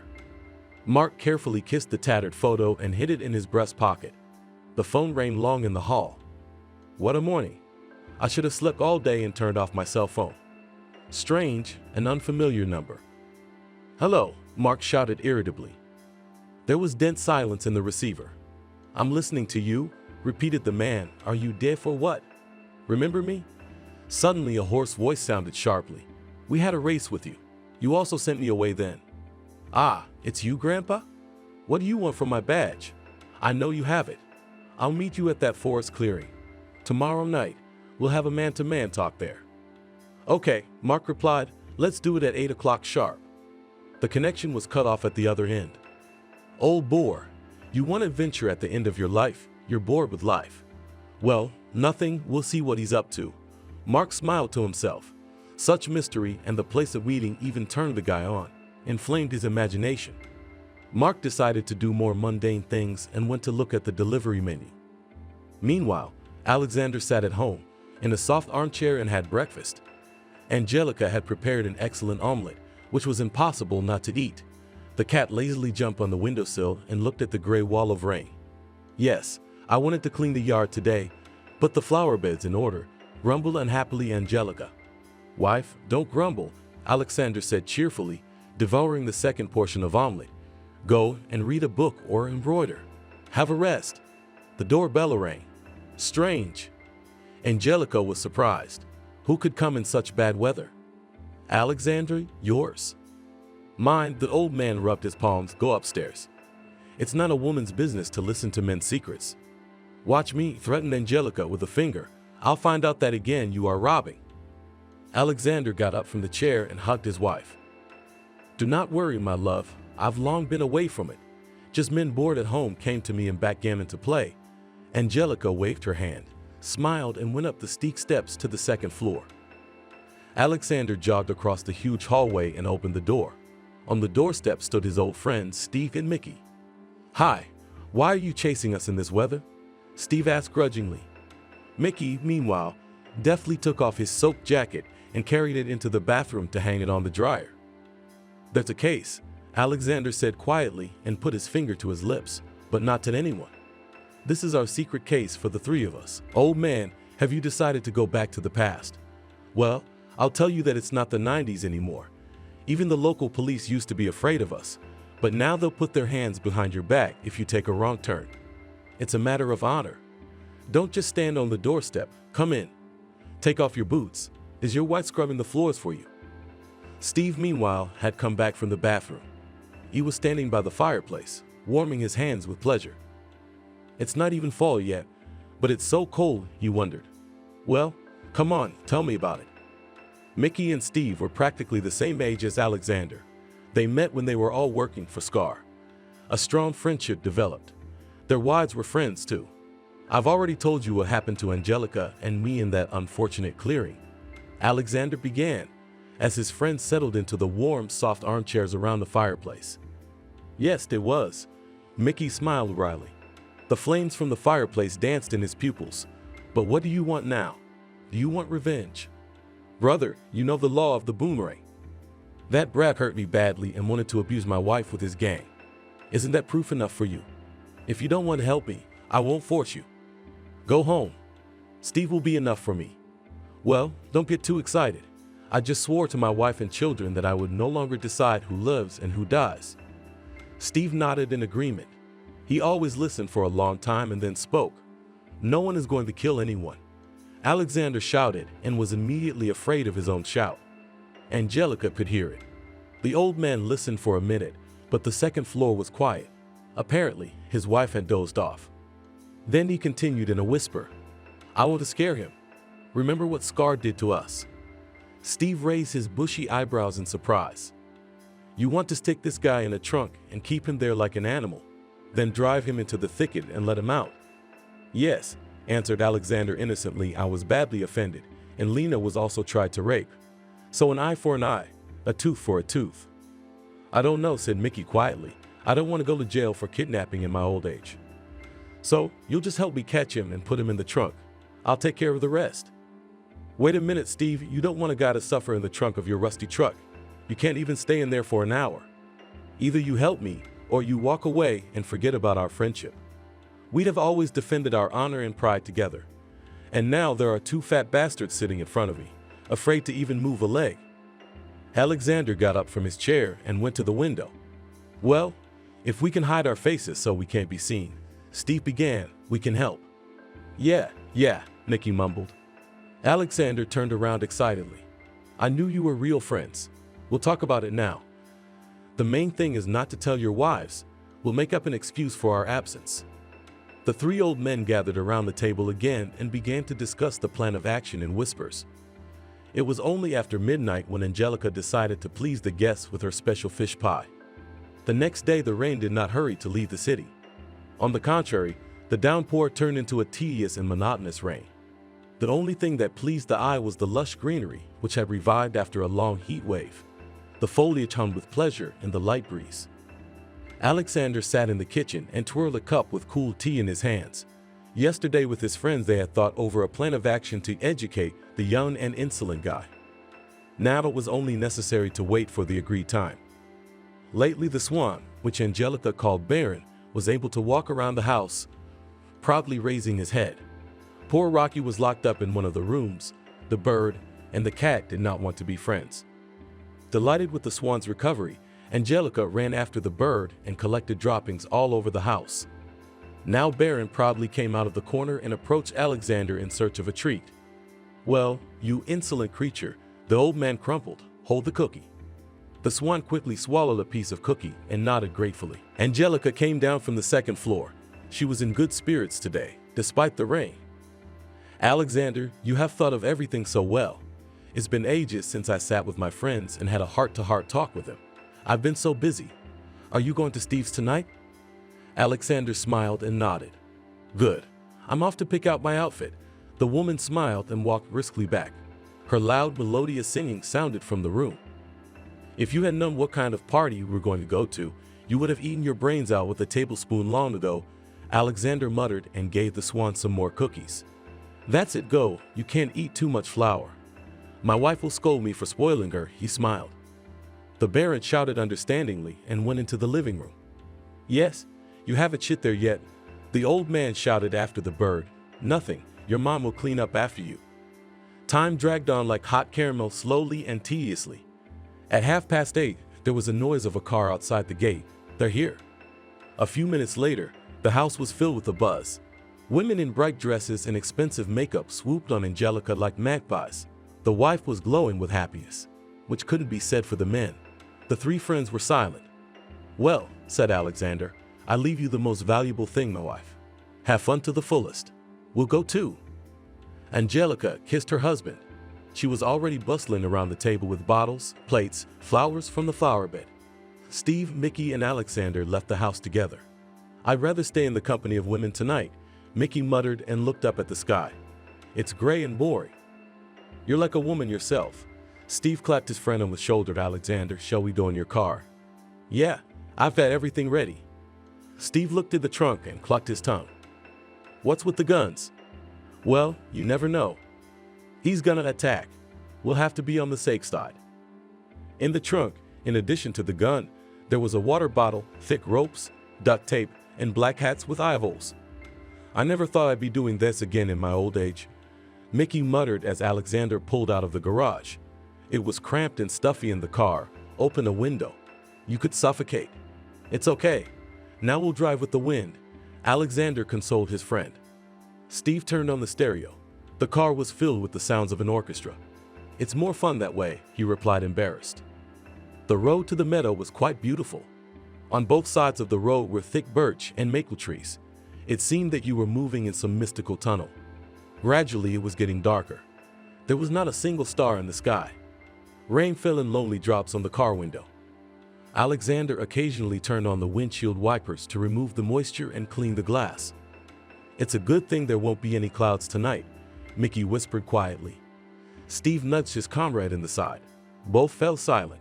It should go well. I'll keep the kid locked up for a few days and let him out. At least he'll know not to mess with old people. Alexander tried to look cheerful, but he was not very good at it. Anxiety was growing in his heart. There was no telling what this major was up to. Maybe a knife blade would glitter in his hand, and the three friends would bid farewell to life forever. Or maybe he'll ambush them too. We don't know. The trail loomed ahead. The four drove briskly into the wet mud. The car was not afraid of such a road. Alexander passed the swampy area without obstacles and turned out on a familiar place. No one. The old man looked at his watch. It was still quite early. He was in too much of a hurry, driving fast. We'll sit and wait, Steve said, putting on his hat. Mickey quickly followed him and also pulled on a black cloth with slits for eyes and mouth. You look funny, Alexander said cheerfully, looking in the rearview mirror. Oh, look, there's someone under the tree, Steve said, looking into the distance. Alexander looked ahead too.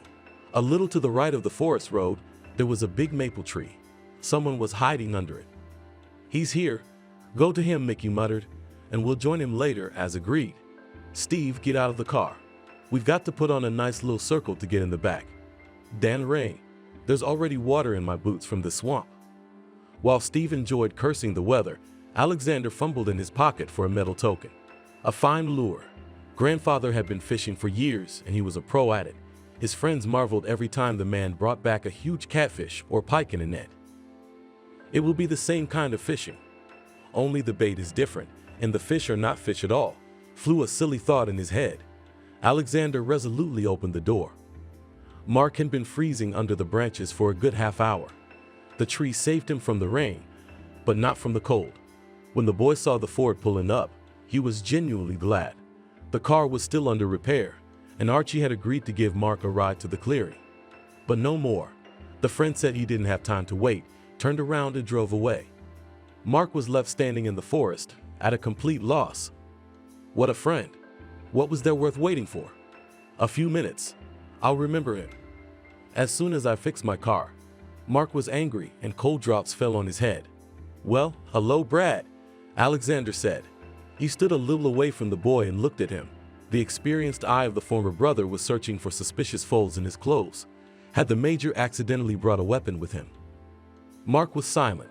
He only now realized that he was standing all alone in front of this strange old man in the forest. Various thoughts were swarming in his head. Where to run to if there was no car? Why hadn't he borrowed from Valerka one of the pistols from his huge collection? How come he had no friends with him? Why don't you say something? Didn't you learn to say hello to your elders? Alexander smiled. He took a token out of his pocket and waved it in front of the boy. Mark did not even see that two dark figures crossed the evening glade and disappeared behind the bushes. Hello, old man. What do you want for that token? You didn't just come here to give it away, did you? Alexander nodded.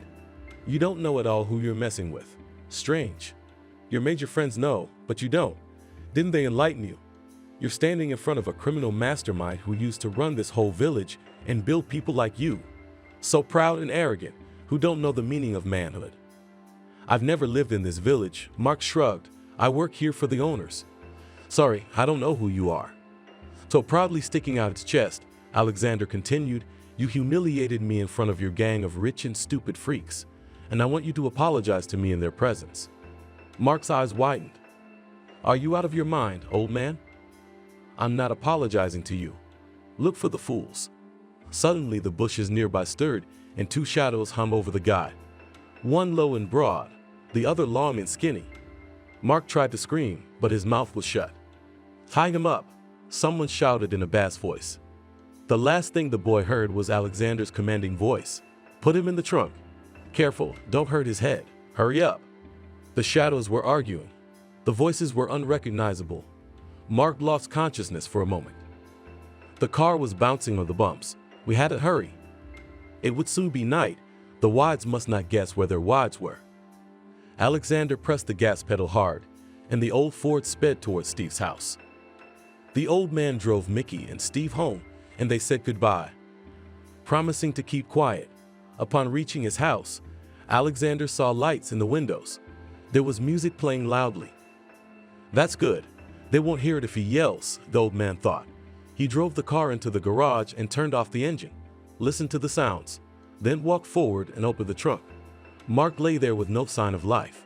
The old man carefully checked his pulse and exhaled with relief. Alive. His mouth was tightly taped shut. His hands and feet were bound with twine.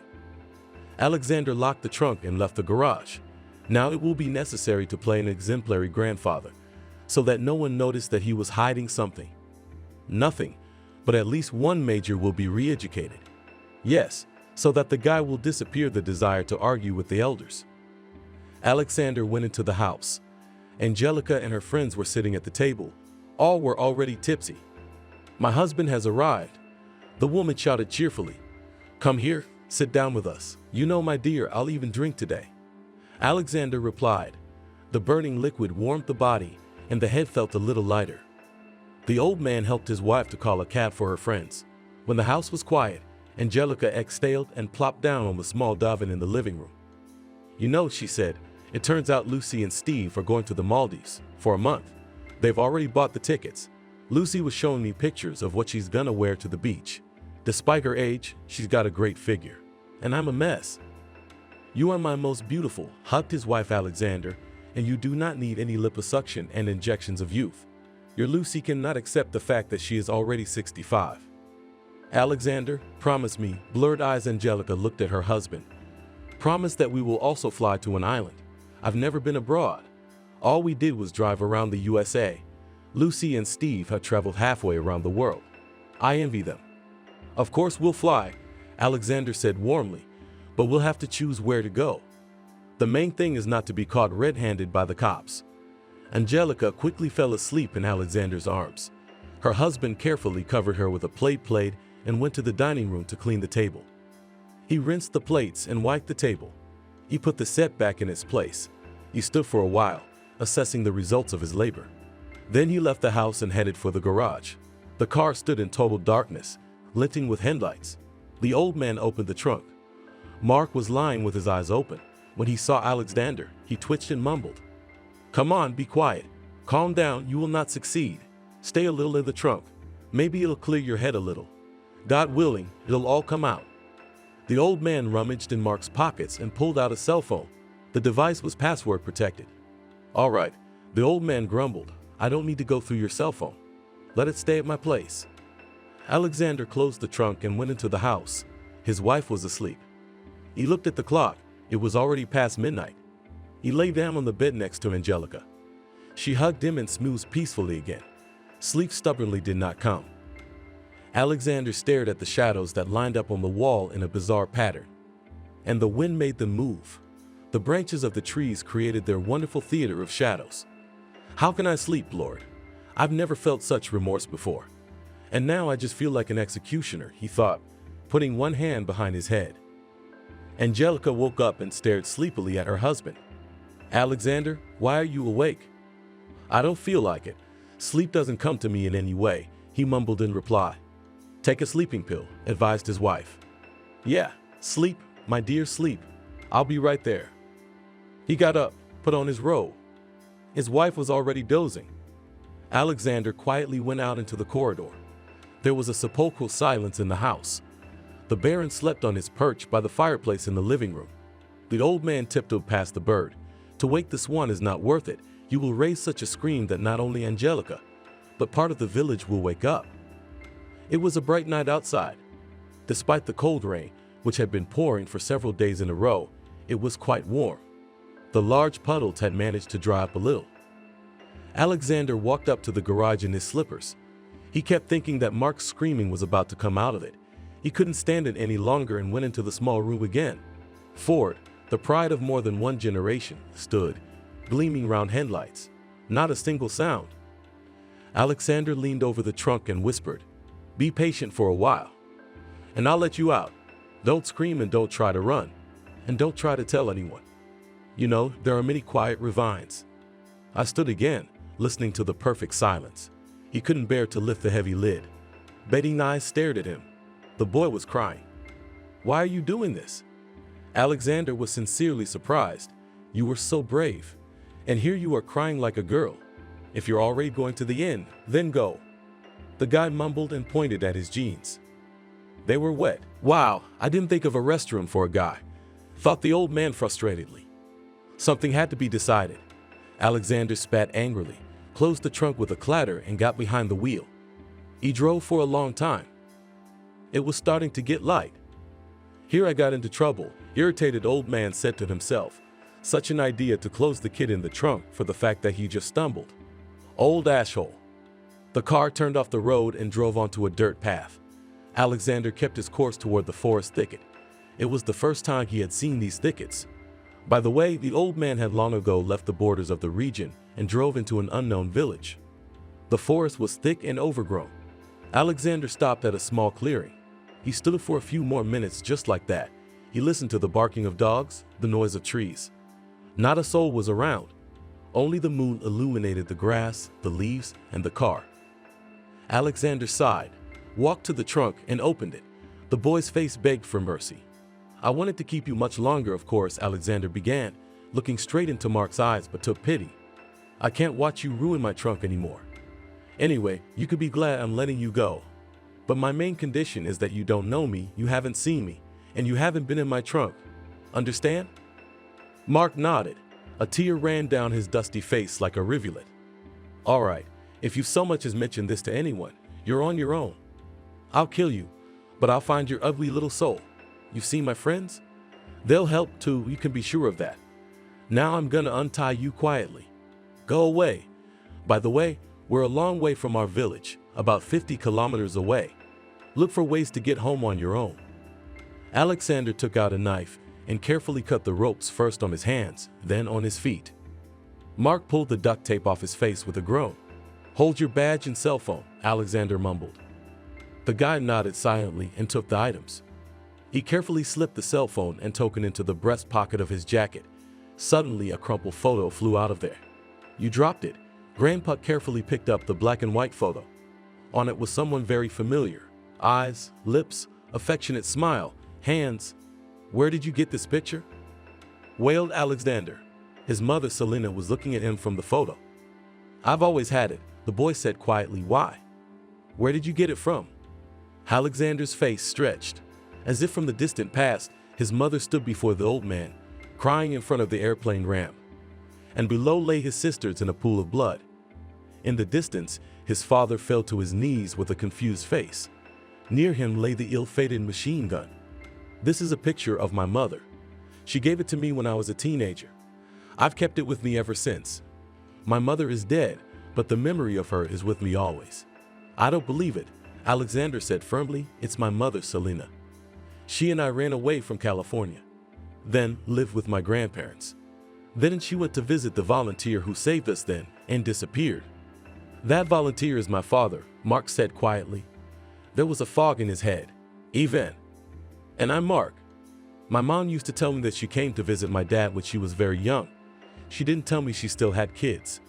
I guess she didn't want to, but she used to call someone and cry a lot. I was born when my mom was over 40. My parents were very fond of me, loved me equally well, but they both died too soon. I was already an adult, so I did not go to an orphanage, but stayed in my apartment." "Good God," Alexander exclaimed. "How did you end up here, in an elite neighborhood?" "I was looking for a job, that's all," simply answered Mark. "I got a job as a loader for a rich major. Unloaded groceries. Met Archie." "So what? So you're my little brother?" Mark smiled shyly. "I guess I am. You're my maternal brother." "I'm sorry." The old man's heart couldn't take it. "I didn't know. You hurt me so much after the race that I wanted to teach you a little lesson. But I swear I'd never do that to my own brother. Tell me, was your mom even happy with your dad even? I mean, my grandmother told me that my mom ran away from home with some scoundrel. And I believed it. Can you believe it? Honestly, I hadn't heard a word about you," Mark said thoughtfully. "But if I had, I wouldn't have wasted a minute looking for you. I have no one but my parents. I'm alone in life." Alexander suddenly smiled. He sat down on a stump and covered his face with his hands. "What an accident that brought us together." Mark stood next to him. He hadn't quite realized everything that was happening in his life yet. The guy just got over the fact that he was tied up and locked in the trunk, and here, it turns out that the one who tied him up is the most dear person. Alexander wiped away a stingy male tear. "You know what, Mark? Get in the car." "Where are you going?" the boy asked. The fear was gradually receding. "Let's go," Alexander corrected him, "to our house. I'll introduce you to my wife. If you want, you can live with us. There's plenty of room, enough for everyone. You'll be for your brother, and for the son of your children God didn't give you. By the way, remember that swan your gang of majors we're going to fry. He lives at our house. Let's go. Change your clothes, have a decent meal. Tell me about your life." The old man came up to Mark and hugged him affectionately. The Ford hummed pleasantly again. Mark sat down on the seat. Alexander, smiling, pressed the gas pedal. They drove toward the sunrise. The men only now noticed that it was morning. Alexandra, Mark began softly. "You can call me brother," the grandfather smiled. "What did you want to ask?" "Tell me, how did you get it into your head to convert this car into a race car?" Alexander clucked his tongue with pleasure. He liked talking about his Ford more than anything else. "Well, it was a young thing. In the 90s, we did whatever we wanted. I got the car from my grandfather. It became my favorite piece of machinery. I didn't even want to trade it in for something better. It was a betrayal to me.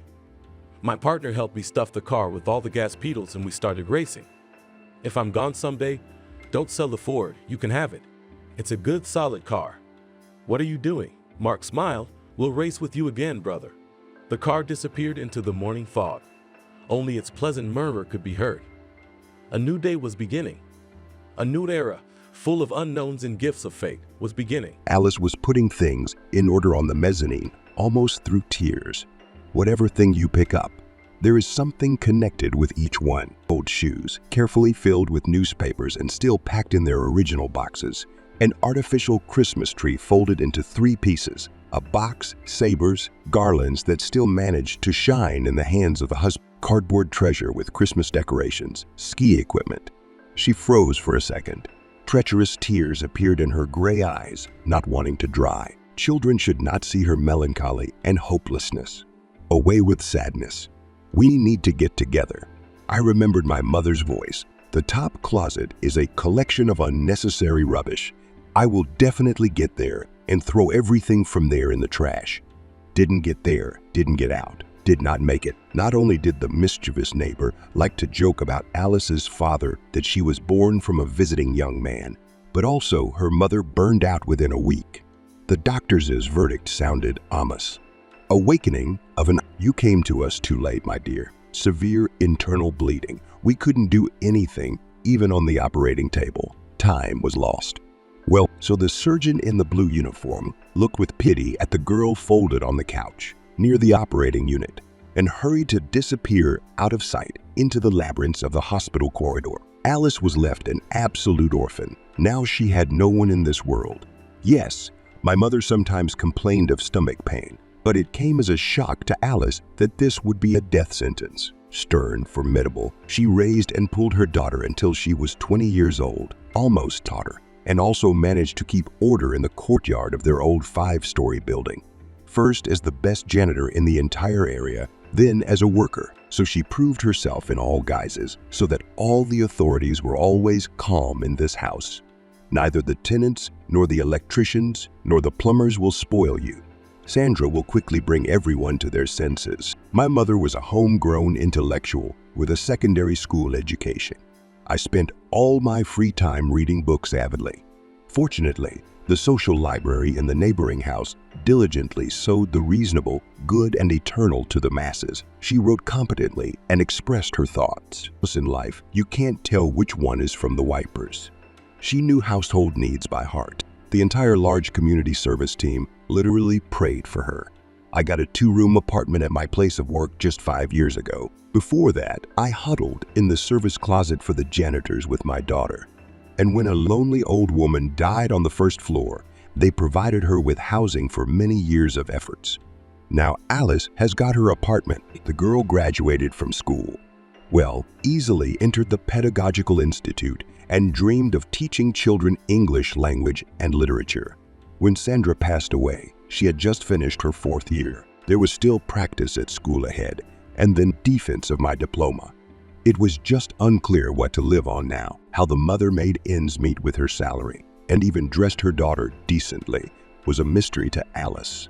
The stash in the bookcase, in a metal box, ran out almost immediately. It's good that the residents chipped in for the funeral expenses, and the communal office workers took care of the rest. After sitting for a month on cereals, pasta, potatoes, and tea with sugar, Sandra always made food supplies from her salary.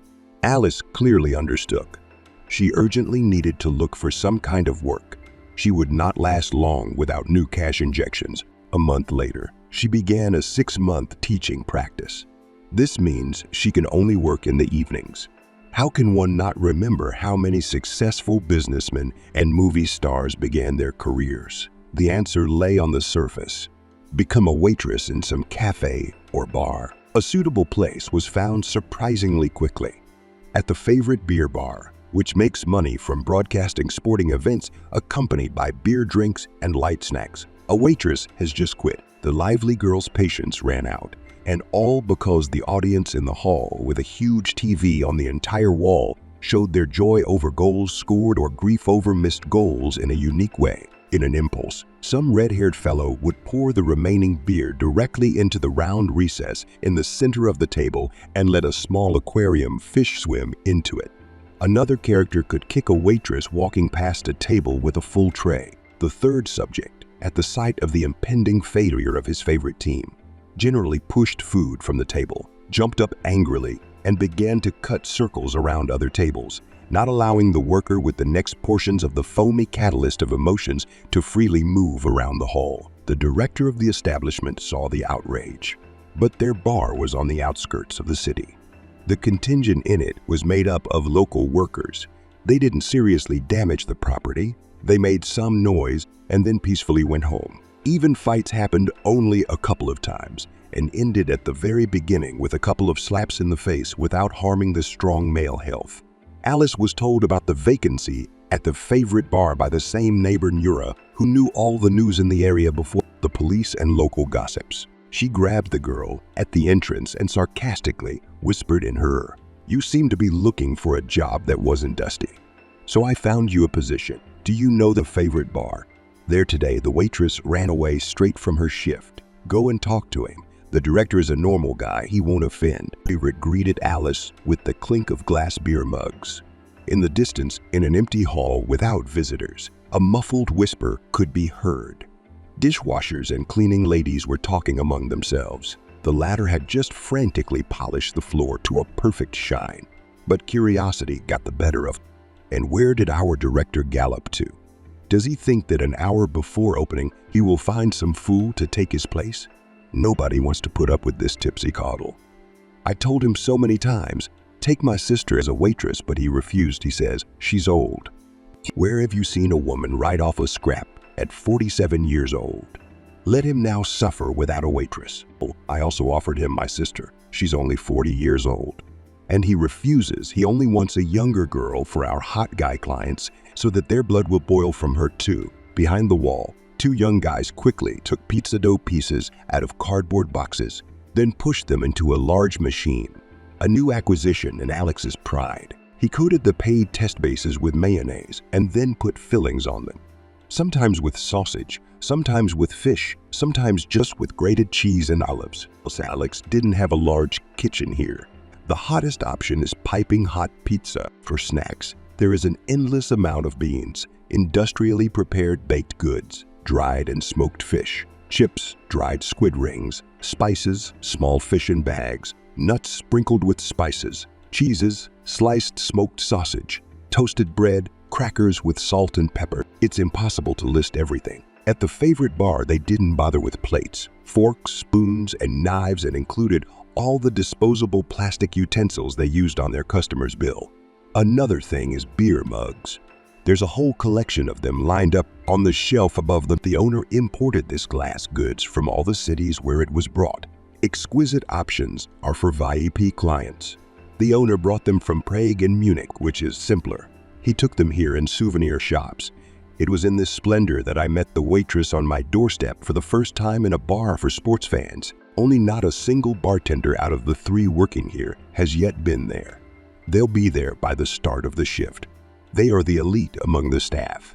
The girl went up the steps, resolutely pushed the door and froze, her eyes adjusting to the twilight in the huge hall. Everyone present in the establishment, like dummies, turned their heads towards the open doorway. In front of them stood a young girl of average height, a fine figure, an inquisitive look of dark gray eyes, a light brown fluffy tail of hair, carelessly collected with a bright hairpin that had slipped down a little. Light summer jeans, a t-shirt with an intricate print, light white sneakers on her feet. That, in fact, is the whole portrait of the stranger. Oh, good afternoon, Alice said loudly. Can I see Alex, your director? Why do you need him? Kate responded smartly. He's not here now. He's gone on business. I'm in no particular hurry. Alice chuckled. How is that? The curious women immediately perked up. If I don't get a job here tomorrow, then I'll go around the world with my bags, Alice calmly explained to them. And there was so much bitterness in her words that Kate and her interlocutor somehow immediately forgot all the barbs, propped their cheeks with their hands like women, and, waiting for confession, stared with all 4 eyes at the girl. Everyone craned their necks to hear better. Yes, I won't tell you anything particularly interesting, my dears. A student at a pedagogical university became an orphan a little over a month ago. I'll have to go to practice in the morning soon, and with my scholarship, I can only pay for utilities and then buy bread and milk for myself, nothing more. I live 2 blocks from here. If your boss hires me, I will try not to let any of you down. Everyone turned their heads at the sound of the door opening again at the same time. Alex himself squeezed into the establishment, again with a cardboard box in his hands. Did you bring new glasses and new mugs again? Kate called out to him in a familiar way. They had known each other for more than 1 year. Once upon a time, in her youth, the woman behind the counter in his first beer bar stood still 20 years ago. Then she gave up. She grew older, but she didn't want to part with her director in the least. So she followed her boss from bar to bar until they organized everything here from scratch, taking over the old diner from the careless owners. Kate crawled every centimeter in the hall on her elbows and knees, cleaned and cleaned. Everything around began to shine with purity and newness. and people flocked to favor it immediately after the opening. While you were traveling, we already found a new waitress for us. The intelligentsia is no match for me, but the girl is good. As a team, we have already conducted an interview with her. It's suitable. Let's take it. Today we'll check it in action, and we'll think about what and how. Let them work with Alice four-handed. That's how it began, the first working day in Alice's life, which even then determined her entire future fate. By the beginning of her teaching practice, Alice had already become so comfortable in the bar that the rest of the employees began to think that such an unpleasant young lady, a former waitress, had never worked in their friendly team. Discipline suddenly rose in the hall. The regulars didn't pester the pretty Alice, and if someone tried to let go at first, the rest attacked him. Alex just chuckled approvingly, and Kate soon gave her summary. This Alice is a smart person. Men can sense a mile away that you can't play with her, you can't joke with her. 6 months flew by unnoticed in the work and worries about clients. Alice had completely settled into the bar, deftly carrying 4-liter mugs of drunken nectar in her hands at a time. At the same time, she never became familiar with the guests of the establishment, clearly keeping them at a safe distance. The New Year holidays flew by like a comet across the starry sky. The new year has come. By the beginning of February, Alice had completely submitted her teaching practice reports. 2 state exams were behind us, and I received permission from the dean's office to write and then defend my thesis. Everyone was looking forward to the start of the Winter Olympics. It's no joke. The country won the right to welcome athletes from all continents on its lands. The most avid fans bought tickets for matches and competitions in Real Madrid in advance. The favorites' regulars couldn't wait to be spectators here at the bar. In an atmosphere of general rejoicing, mugs of beer are pushed together. It was impossible to watch the opening ceremony of the Olympic Games without intense emotions and multiple libations. The beer flowed like a river. Passions were running high. Everyone at the bar tables jumped up with cheers. It seemed that no one could sit at home that evening. The favorite was crowded. Alice barely had time to take orders and run from the bar to the customers. At the peak of noise and hubbub, the door of the bar swung open, and a new company, unfamiliar to the old-timers, burst in from the cold. Young, athletic-looking guys walked to the center in a crowd. There were still a few bath chairs empty there. Alice sighed with relief that at least their clever bartender could handle these guys on his own, and straightened a strand of brown hair that was sticking out of the ponytail gathered on the top of her head with a colored knitted elastic band. Precaria, who appeared from the back room, whispered trustingly, "If I survive this evening until closing time, consider me also an Olympic gold medalist. I don't have any strength anymore." The old cleaning lady winked at her slightly. "And look at the new ones. They don't look like the local aborigines at all. One is more beautiful than the... Where did such a handsome guy come to us?" Kate laughed contentedly, and Alice turned around to look at the handsome strangers. Her attention was immediately attracted by one of the strong, broad-shouldered guys. He slowly pulled beer from a tall glass with a colorful logo on the side, and carefully watched what was happening on the huge TV screen. Even from a distance, it was clear that he had dark brown eyes, almost like 2 glowing coals, and a short crew cut of dark, almost black hair. Okay, Alice thought, I've already forgotten when I paid attention to male representatives. But in a couple of months, I will only turn 21 years old. Between school and daily work, Alex never found a shift for me. I'm so soon turning into an old maid without a single sign of femininity, as if he had overheard her thoughts. The guy suddenly turned around and looked at her point blank without looking away for several seconds, smiled warmly, and only then answered the question of the guy sitting next to it. Monday, since the car stalled, it was taken to a service station. God himself ordered us to watch the opening ceremony of the Olympics here. Okay, Dennis, whatever you say. At least I warmed up a little while. They waited for emergency services. The guys talked about something else more quietly and then ordered another glass of beer. The evening slowly rolled to a close. Alice's shift was ending. It wasn't the easiest, but the opening of the Olympics was worth it. Everyone was in high spirits. Alice completely forgot about the guy who had briefly attracted her attention, but somewhere in heaven, fate decreed otherwise. When the skiing competitions fell on schedule at the Olympics, he appeared in the bar again, but this time he was alone, without friends, and took a far table in the corner. With a gesture, he asked her to come over, ordered a mug of zero, as they called it, non-alcoholic beer, and a plate of nuts, croutons, and squid rings. While the skiing competition was going on, he did not take his eyes off the screen, and as he was leaving, he unexpectedly asked Alice a question. "Oh, what time do you finish work, Alice?" Her name was on her jacket. "Oh, I would like to accompany you if you don't mind." "Oh, I don't mind." For some reason, the waitress, who was already pretty tired by the end of the working day, became very embarrassed. Now she didn't care at all whether she looked worthy to communicate with a handsome man. It was surprising that the very person to whom she turned her feminine attention returned to favorites. "The shift will come to its logical conclusion in 40 minutes.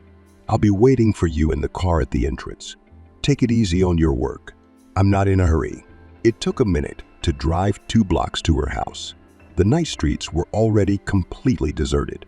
Only rare lanterns and the moon in the sky slightly illuminated the even rows of 5-story brick buildings and the bench at the entrance. They were silent, as if they had filled their mouths with water. The guy, only when he opened the car door for her, said dully, "I didn't have time to introduce myself. I'm Dennis. I work as a ski coach. For now, you have to watch your favorite competitions on TV. My charges are small. Their victories are yet to come." They reached the apartment, where Dennis volunteered to accompany her in complete silence. Like partisans in the forest before an important mission. "I'm not asking for coffee," said the man. "Although I wouldn't refuse a cup of this invigorating drink. Why not?" Alice easily agreed, having already had enough of loneliness when you return to the warmth of home after work. At its epicenter, there is only the quiet hum of an old refrigerator. And then the same ancient TV was turned on for company, and no one for several months now. They entered the apartment at the same time, encountering bodies on the threshold. Alice used to read in some novel that there is such a passion when sparks fly between a man and a woman. Now she saw this process in reality, and she even seemed to be shocked by an electric shock when touched. "I went to put the kettle on in the kitchen. Sorry, I'm running your house here. You don't have a face. You're so tired after all that running around in the bar." 5 minutes later, 2 large cups of steaming instant coffee were already standing on the kitchen table. Nearby there were delicious sandwiches with fresh loaf and cheese to eat.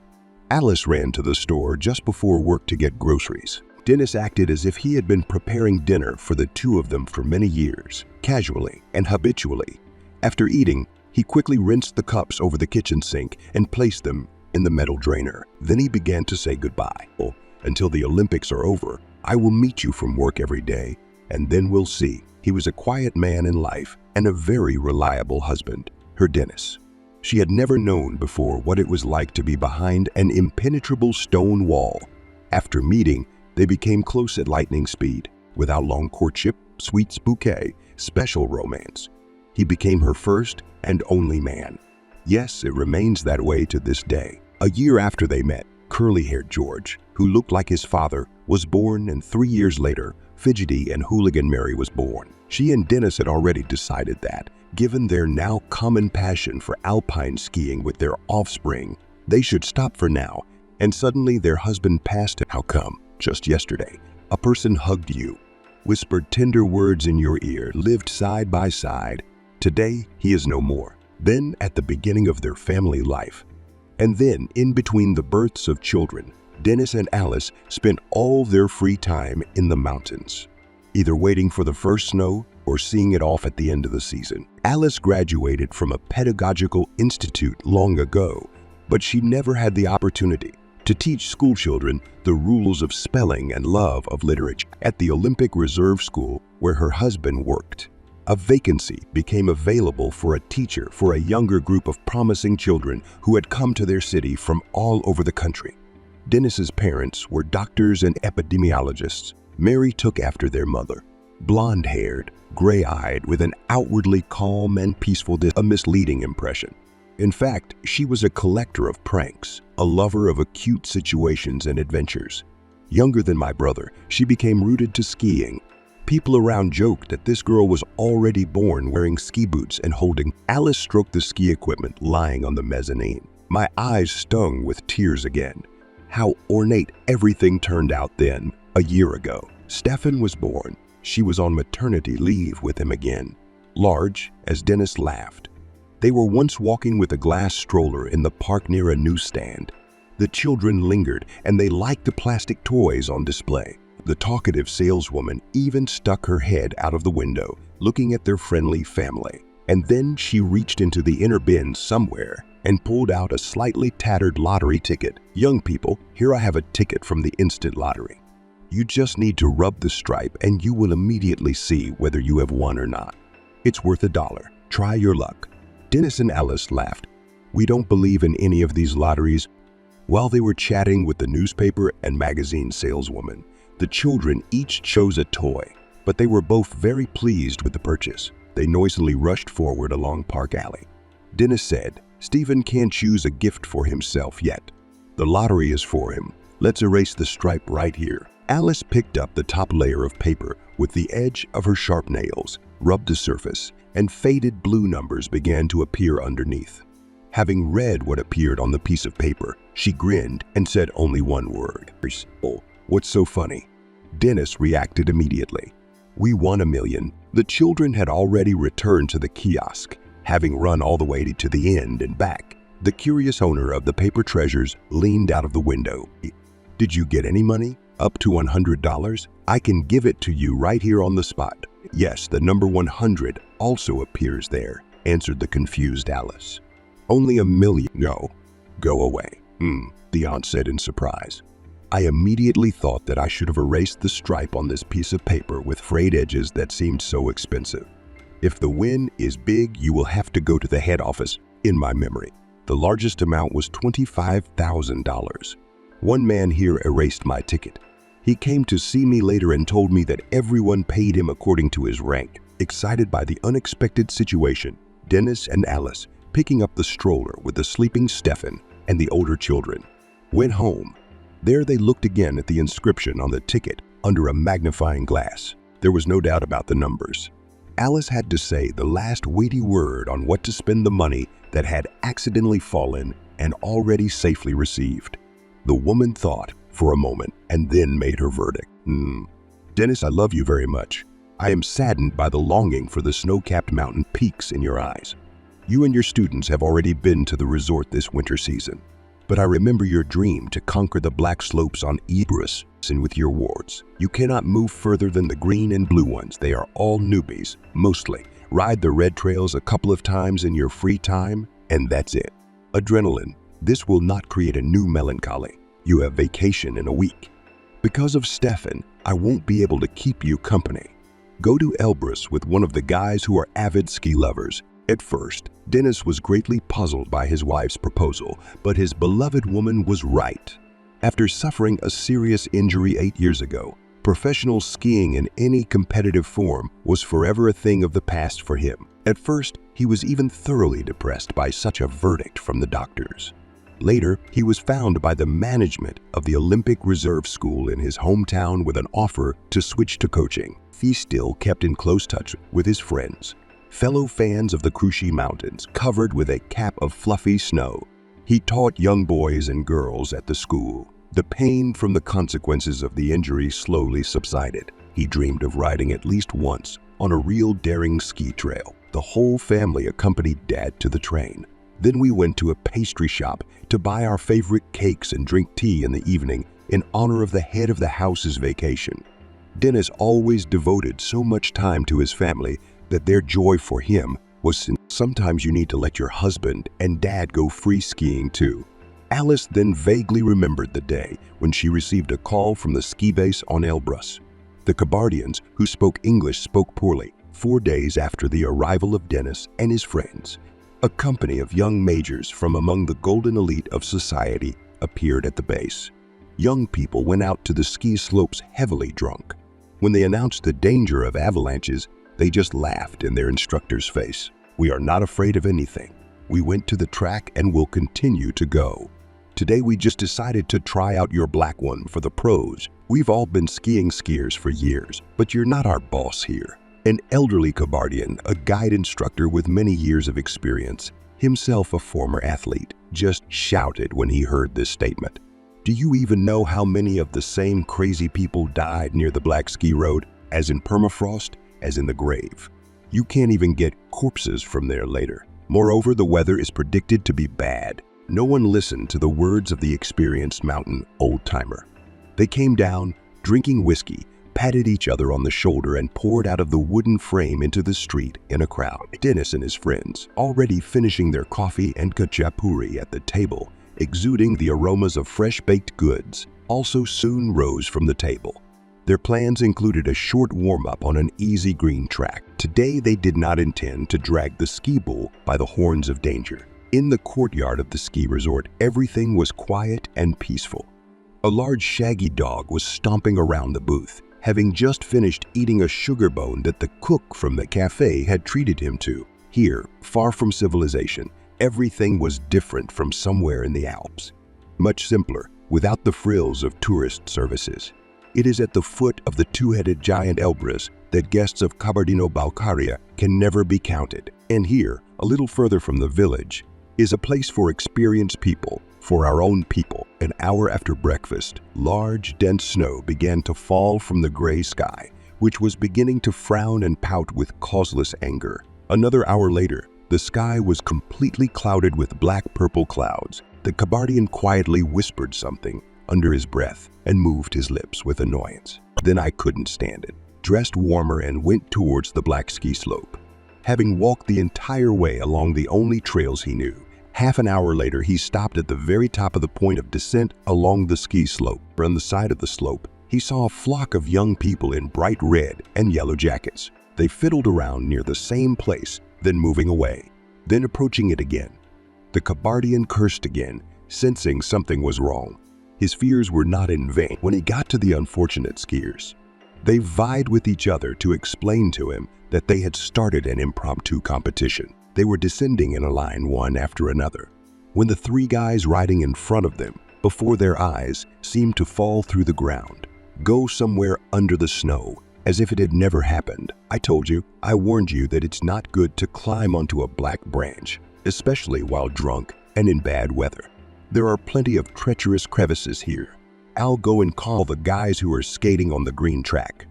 Maybe they'll say something. I'll call the rescuers at the central control post. They searched for the unlucky trio until dark the entire next day, despite the constant threat of an avalanche, but to no avail. Then the experts ended the expedition and ordered all tourists who had found shelter at a remote ski base to go down to the foot of Elbrus. It will be safer there if the snow mass accelerates at an exorbitant speed. Dennis couldn't find a place for himself and then decided to stay with the watchman. For some reason, he always blamed himself for not listening to the conversations of the major boys, for not stopping them when they were about to go to the black ski slope. A prickly cold burned inside him. It seemed that it was not other people's guys who disappeared on the damned ski track, but one of his charges from the Olympic Reserve School. He couldn't find a place for himself. He rushed about the warm interior of the log house, grabbing his skis, his boots, his cozy warm down jacket. He went to the mountain at night before dawn. What was he looking for? Who was he hoping to pull out? What snow demons were he talking to? Nobody will ever know. That night, an avalanche descended from the peaks to the foot of Elbrus. Maybe it was she who caught it with her dense snowy edge, crushed it with her mass without stopping, rushing down, walked like a skating rink, pressed it to the slope, and then ran on to destroy everything in her path. The old Kabardian watchman could not then explain to Alice, who came to pick up her husband's body, what dark force had pulled him up onto the black path. He was found 3 hours after dawn. The cook was still embarrassed to look into his room and wake him up for breakfast. And in the room, the bed was already cold. Dennis lay in the fetal position with his arms and legs oddly crossed, pulled up to his stomach, near the supposed edges of the cleft. After the autopsy, the medical examiner wrote a report that his heart stopped. Alice, after reading this document, immediately remembered the words of Friedrich Nietzsche. If you look at an abyss for a long time, then the abyss also looks into you. All the time after that, it seemed to her that the last hours of Dennis's life were terrible. This is how, magically, he appeared in her life, unobtrusively, without unnecessary words or explanations, sharply and quickly. He also left her life without saying goodbye, without explaining anything, without looking him in the eyes. When cleaning the mezzanine somehow has a bad effect on you, it's time to feed the children and put them to bed. Luckily, Stefan isn't being capricious today. The youngest son was soon to turn 2 years old. Recently, she found something for him to do that was so captivating that he could sit quietly for hours and not make a sound. The secret was simple. She placed a pair of her cleanly washed sneakers in front. She pulled out the lace from one of them and left it in the other. They say that children at 2 years old are still very young, that they technically understand where to go. Stefan enthusiastically inserted the lace into his sneaker and could sit with this toy for a couple of hours in a row. The most interesting thing was that, as a result of his diligence, the lace that was inserted into the shoe with his hands looked much neater than the lace inserted by Alice. Believe it or not, after feeding the trio pancakes with cottage cheese, drinking tea with ice cream and jam, Alice ordered everyone to brush their teeth before bed and go to bed. George, who had recently started first grade, and Mary, who was already accustomed to getting up early for kindergarten, were already accustomed to discipline. Quiet Stefan fell asleep only after reading a fairy tale. She taught him this herself. After that, winnings, which were almost not spent by Dennis, they lived on child benefits for now. And Alice wasn't the worst tutor, but she couldn't take on many students, renting Dennis's one-room apartment, the renovation of which in the family has long been called a long-term construction project, could be a good help. All the years of living together with her husband, Alice kept preventing him from selling the property. She joked that it would be useful to her eldest son when he got married. "We just need to freshen up your apartment, change the furnishings in your bachelor apartment to a more comfortable one, and a family nest will be ready for our handsome boy.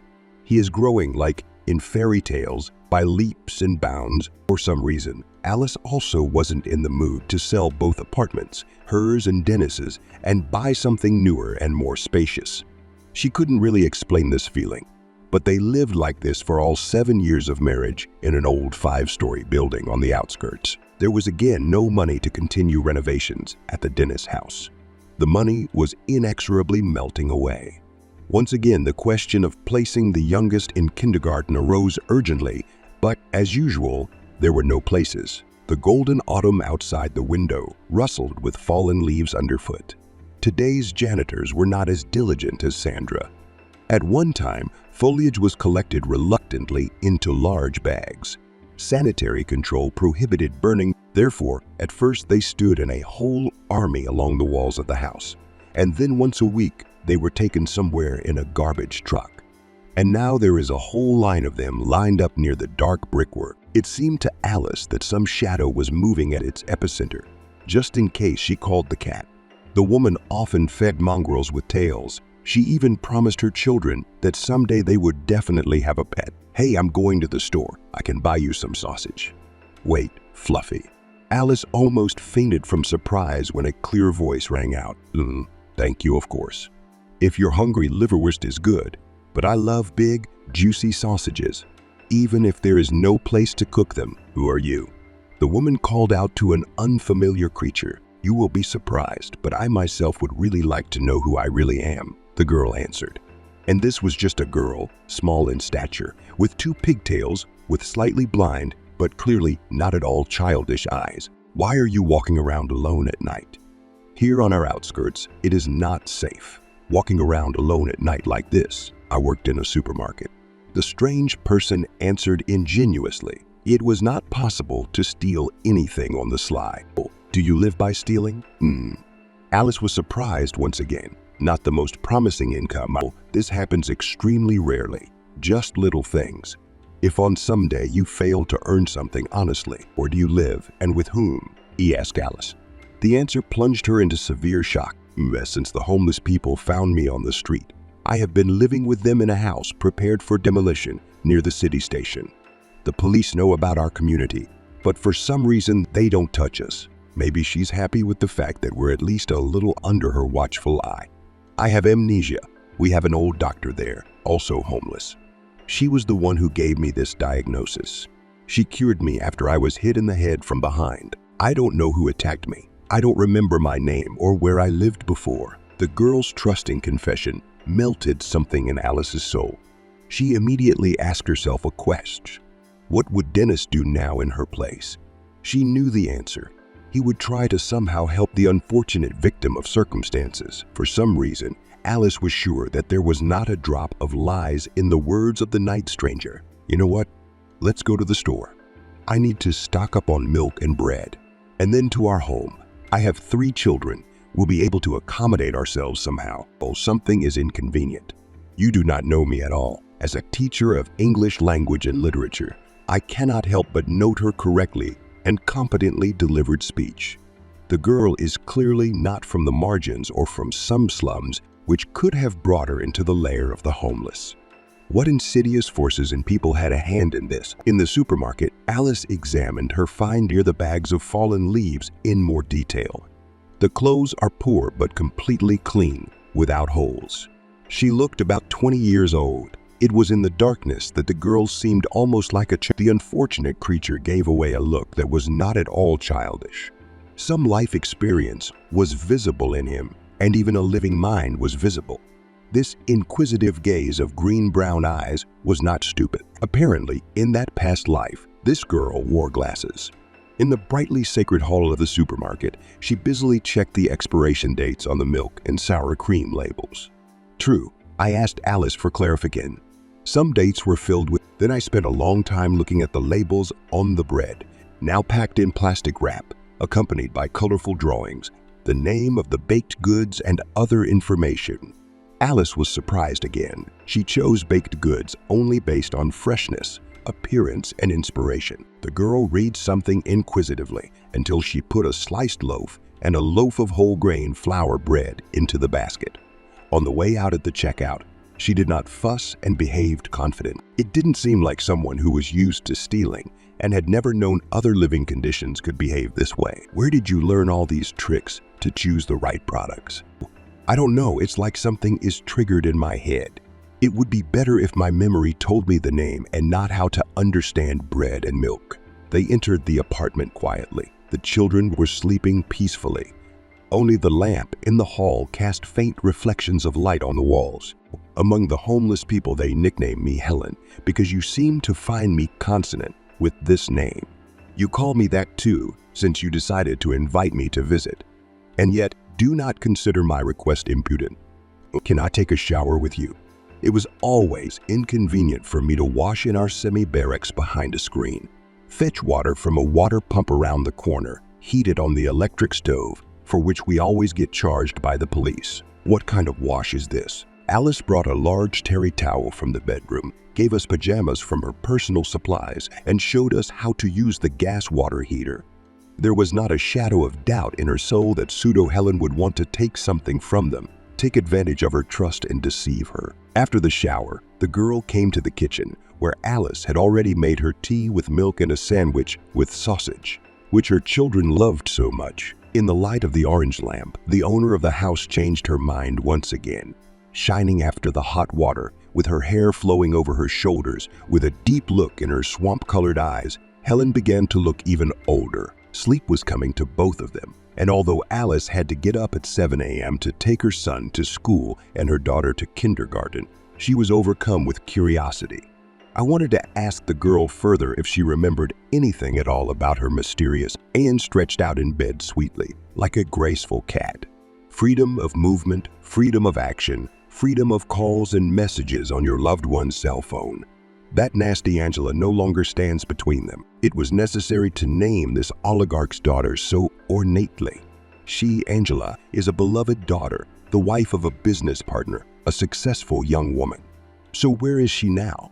It's cool that she finally came up with an idea to remove this upstart from sight. She and her beloved had been making eyes at each other since school. How upset she was when Leo was sent to study in London, at some economics academy.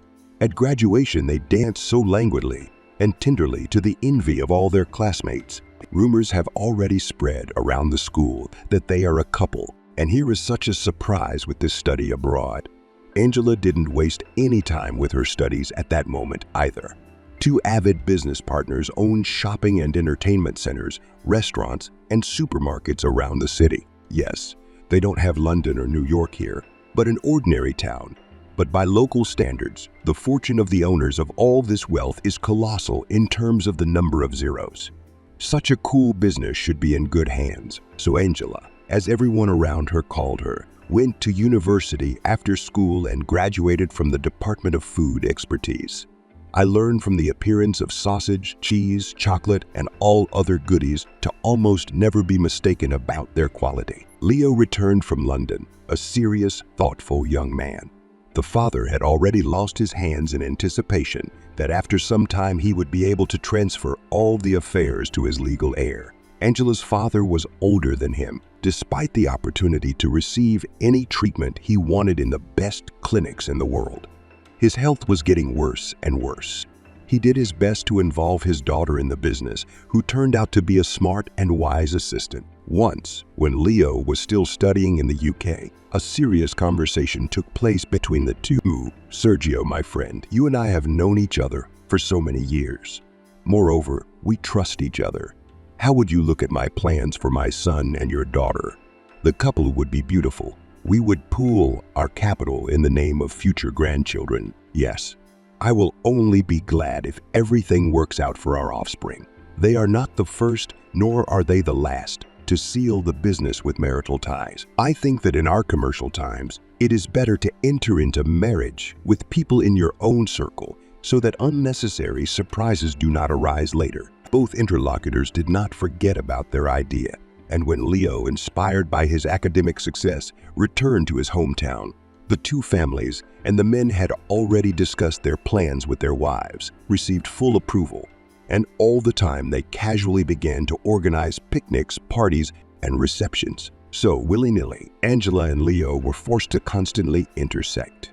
The young people themselves were also not stupid and intellectually approve of their parents' far-reaching ideas. They, of course, did not feel great and bright love for each other, but for a marriage of convenience.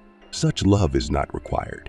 The main thing is that they sympathized with each other, did not experience obvious antipathy, did not keep the gun in their pockets when their loved ones communicated. The level of intelligence and development, similar interest did their job. To begin with, they went to a restaurant for lunch a couple of times, to a fashion exhibition, and a touring performance of the capital's theater. A couple of months later, Leo invited the girl to a romantic dinner where he proposed marriage to her and presented her with a stylish ring in an elegant velvet box of rich burgundy color. Today we drank to the possible future of marital happiness and decided on the date of the reception in honor of the official announcement of the engagement. Angela paid tribute and drank a couple of glasses of wine for courage. Leo destroyed 200 grams of whiskey and then decided, "For Angela, sorry for asking, but I would like to know. Have you already had experience with men?" Angela, not at all embarrassed, simply answered, "I had a 2-year student romance with a guy from a parallel group. We were 20 years old, who at this age only reads poetry and looks at the moon. I wasn't a monk in England either. I lived for 3 years with a student from another college. We both knew this was a no-strings affair. She is an educated, well-read person, a loyal comrade. But they parted without tears or both knew from the very beginning that someday this would certainly happen." After this frank conversation, it somehow happened by itself that they ended up at Angela's apartment. She had been living separately with her parents for 2 years. Leo looked questioningly into her eyes. She nodded. Both understood everything without words. You have your whole life ahead of you. It was still necessary to check whether they were suitable for each other. This night, for the two of them, did not become something transcendental, fabulous and magical. Mutual sympathy, youth, and easy interest became helpers. Even then, the girl thought that it turns out that this happens. What Leo thought, no one will ever know. But he wasn't particularly disappointed either. The reception in honor of the engagement of the two heirs, both of whom were only children in the family, was organized at the highest level in the best country restaurant. There's hundreds of guests. The sparkle of diamonds and emeralds on the ladies, expensive suits and watches on their gentlemen, representatives of the press of all stripes. From the city press to the yellow press, Anne was sitting in the beauty salon and was bored. The cue for hairstyling was still not coming. He and the girls gathered in a cafe in the city center to amaze everyone with their beauty. Over the years of Leo's studies, it has become even brighter in a sort of little femme fatale. I got bored and got married. Why such a verdict? Yes, the husband turned out to be a promising scientist, but such a nerd at heart. He sits with his snowflakes, delving into old manuscripts all day long. Where has it been seen that in the age of the internet, a person collects information from ancient manuscripts? A doll like her should be regularly brought into the world so that other men will be breathtaking with envy. And he kept repeating, darling, you will soon be able to be proud of your new surname. International recognition and fabulous fees will rain down on me. Anne wouldn't have been with him for even a month, but he was surprisingly handsome and very good, and he preferably appeared on the marital bed. He preferred to sit in libraries and then at his desk half the night. Some academy gave him a personal grant for all expenses, so he was not burdened with caring for his daily bread. It was enough to live with a young wife. Not luxurious, but not poor either. Anne dreamed of a money river, endless and deep, so that she could touch it with greedy hands and lips when she wanted to drink in wealth. Hold his material confirmations in your knees, hands with long nails, with a perfect manicure. She ran away from her learned husband as soon as she met an arrogant, young entrepreneur at a bachelorette party, wasting money left and right in a nightclub. Her husband had just rushed off to the library of a neighboring city. There they found something interesting for him, and he stayed there overnight. So she agreed to easily and simply accompany the visiting businessman to his hotel room. The night went terribly, but she did not go home empty-handed after this crumpled date. A generous but inexperienced lover gave her such a sum for a couple of hours of communication, which her husband did not give her for expenses in 6 months. He made it clear that this meeting was accidental and there would be no continuation. Anne thought deeply. She needs to find a chosen one, so that as a man, he is not much worse than his current husband and is not constrained in funds and is not greedy. He would be happy to care for and cherish the woman he loves. It would, undoubtedly, be better if she received the status of his legal wife, but we still have to work hard on this. In the pile of magazines lying on the nightstand in the beauty salon, something on the cover of one of them seemed painfully familiar to her. She grabbed a copy of the local tabloid press and laughed loudly for the whole room to hear, and then heatedly whispered in the ear of her friend sitting next to, "Look, the goldfish has returned from London, and I also found a girl, all in wearing glasses. But first, I need to show my first love so that I can see what a woman with a capital W should look like." Anne's insidious plans were not destined to come true immediately. The fathers decided that it would be nice if their children went on not one trip, but 2. First, they will go to the Dominican Republic with its tropical delights, plunge into the turquoise Atlantic Ocean, walk hand in hand on the velvet and white sand, and admire the local flora and fauna. And at the same time, they will get used to the idea that immediately after their return, there will be a big, luxurious wedding in the city. The position obliges, and after the wedding ceremony, you can go to a more civilized Europe for a couple of months to finally cement the resulting marriage union with your feelings. For now, they will be able to cope with affairs without the airs of a large kingdom. 5 years ago, a young promising specialist appeared in the office of the bride's father, whom the elderly businessman could not get enough of. Ben was brilliantly educated, received his honors diploma here in Boston, and was a native of their city. He gave up a career in the capital for the following reason. His elderly parents lived in his homeland. They already required constant monitoring. They themselves did not cope well, even with everyday chores. A late child is the one and only. His father and mother still found the strength to help him graduate from the Lyceum and get an education, and then they immediately gave up. We sat in front of the TV all day and even almost stopped going outside. Ben was recommended by an old university friend. A rare guy. Hire him as your personal assistant. You won't regret it. The fathers decided to transfer management of the holding into the hands of their children. I have completely different plans. Sergio denied. One will not interfere with the other. No one is offering you to immediately make him the general director of the entire company. Let it spin around near you, you will see it there. The owners of the holding have long since fully trusted their deputy general director. He received this position from them a year ago. While the children were traveling and getting used to their new family life, after the wedding, Ben bore all the management burdens and coped with them. I didn't get bored until the newlyweds and Anne were in town. She perfected her appearance again and again. Secular gossip reported that the marriage of Leo and Angela was officially registered. But when could such a trivial obstacle stop her? He will be her husband. We just have to wait. Young people returned from Europe sunburned, cheerful, and rested. Both were impatient to get back. Their relationship with each other was smooth, reminiscent of friendship. There was no rush to give birth to the baby yet. We decided to postpone this important issue and prepared the meeting with Leo as a strategic operation. She found out where the young businessman goes for lunch on weekdays and put on her most stylish outfit, knowing full well that in it, and with fashionable, almost invisible makeup, she would be irresistible. The squabble between her and the waitress attracted the attention of the entire catering establishment. At that moment, when Leo just sat down at one of the tables, it played out like clockwork. She imperceptibly nudged the waitress by the arm, and now a cup of chocolate was flying onto Anne's snow-white suit. What have you done? Girl, do you even know how much such a jacket from the latest collection could cost?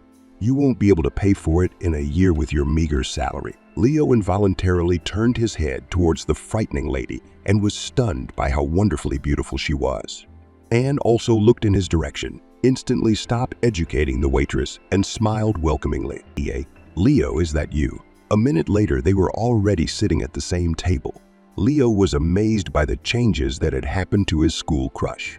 Well-groomed, regal, alluring, mysterious, not like his so calm, always even in mood, standard classic wife. A fire burned inside Anne, promising unearthly pleasure. And he fell for me. The money hunter thought predatorily. We must not miss this chance and make the most of it. But first, a little teasing. Oh, I was glad to meet you, but alas, I'm in a hurry. I have an appointment, and I also have to go home and change clothes. My suit is hopelessly ruined. Such a trifle is not worth your worries. Anne, where can I buy exactly this? Let's meet tomorrow and correct this oversight of the careless waitress. The golden carp took the bait without any doubt. Leo was also impatiently waiting for the next meeting with Anne. The conscience in Leo's soul didn't even make a sound. Ben couldn't help himself. He liked the boss's daughter. No, such a definition would not even be correct. He had loved her for a long time and hopelessly. The young woman passed him by as if by an empty place. They greeted him politely when they met and immediately forgot about his existence, with the look of a loving man. Ben noted that there was no real warmth between Angela and Leo. Dry cultural politeness, a tribute to the idea of preserving and increasing the business that was once upon a time long ago, before the start of all the marriage processes and even the engagement. Ben even had an impulse to open up to Angela to tell her about his feelings, but it was on that day that he became an accidental witness to a conversation between the bosses. Ezio then say, "Just imagine, my friend, the daughter of one of our competitors married some beggar, and her dad didn't even bat an eye. Let her choose," they say, with her heart. What sincere feelings can there be in our business? I believe that it is with such views on life that you will never build a solid business. Hearing this tirade, Ben immediately changed his mind about telling Angela something, loved her silently, to himself, not paying attention to other beauties. Although, with his courageous appearance, the entire female cohort in the team cast inviting glance. Thank God, at least no one knew about his heartfelt aspirations. They said all sorts of things about his heart being broken by some beauty. Leo and Anne were drowning in an ocean of some unearthly passion. In fact, Anne herself did not rush into the pool of all these sentimental gadgets. She set a trap. Leo never went on a date without an expensive gift. Her entire apartment was now filled with luxurious bouquets of flowers. Incredibly expensive birthday outfits appeared in the wardrobe, a small, elegant car of astronomical cost. And even with technical tuning, there was also a stunningly beautiful stole from Somalia. Leo was a generous lover, made excellent money, and had a personal bank account, the contents of which his father was not interested in. Let the boy have pocket money and acutely realized she did not want to remain in the role of the second woman in Leo's life. After all, her partner still never stayed overnight with her or in another fashionable hotel, but went to Angela, and she even suspected that he never fulfilled his marital duty at home. Angela lived in complete ignorance. My husband was always there at work, at corporate receptions, at social city events, as he should be, and how he spent his time at other times did not bother her at all. There was a secret inside Angela. After returning from Europe, already being a legal wife, she somehow found herself at work in the same elevator with the deputy general director of Ben. He stood silently, without making a sound, facing his boss's daughter, and he looked at her in such a way that she got goosebumps. I shouldn't think like that, but you can't fool yourself. If only instead of Leo, my husband was this charismatic, charming, very smart, and always very polite man. Why did fate decide in such a way that I should continue the dynasty in my father's business and not follow my heart? On the top floor, Angela got out of the elevator and went to her office, dispelling the confusion and magic of Ben, who had so unexpectedly captivated her along the way. To be honest, she liked this young man from the very first moment they met. Remembered her father's favorite motto, "Position obliges." Angela did not forget that meeting in the elevator and pulled out these memories from the nooks and crannies of her memory when she was alone. Her father increasingly shifted business tasks onto her shoulders. They constantly crossed paths with Ben at planning meetings, but sat far from each other. Angela didn't even notice that her husband's schedule began to increasingly include overnight business trips. Their cold marriage of convenience did not bring simple human happiness to either of them. Angela couldn't even remember the last time she and her husband were intimate. At this time, Anne was preparing to give Leo an ultimatum. Either she or that nasty Angela. Leo increasingly disappeared with his mistress, sometimes for the entire week. She decided that the coming days, coinciding with the annual holiday, were just the right time to talk. Leo promised that they would fly to the resort for all 3 days under the guise of a business meeting with Southern partners. The trip to the sea turned out to be extremely romantic. There was only one thing that upset Leo. Anne didn't want to spend time in bed.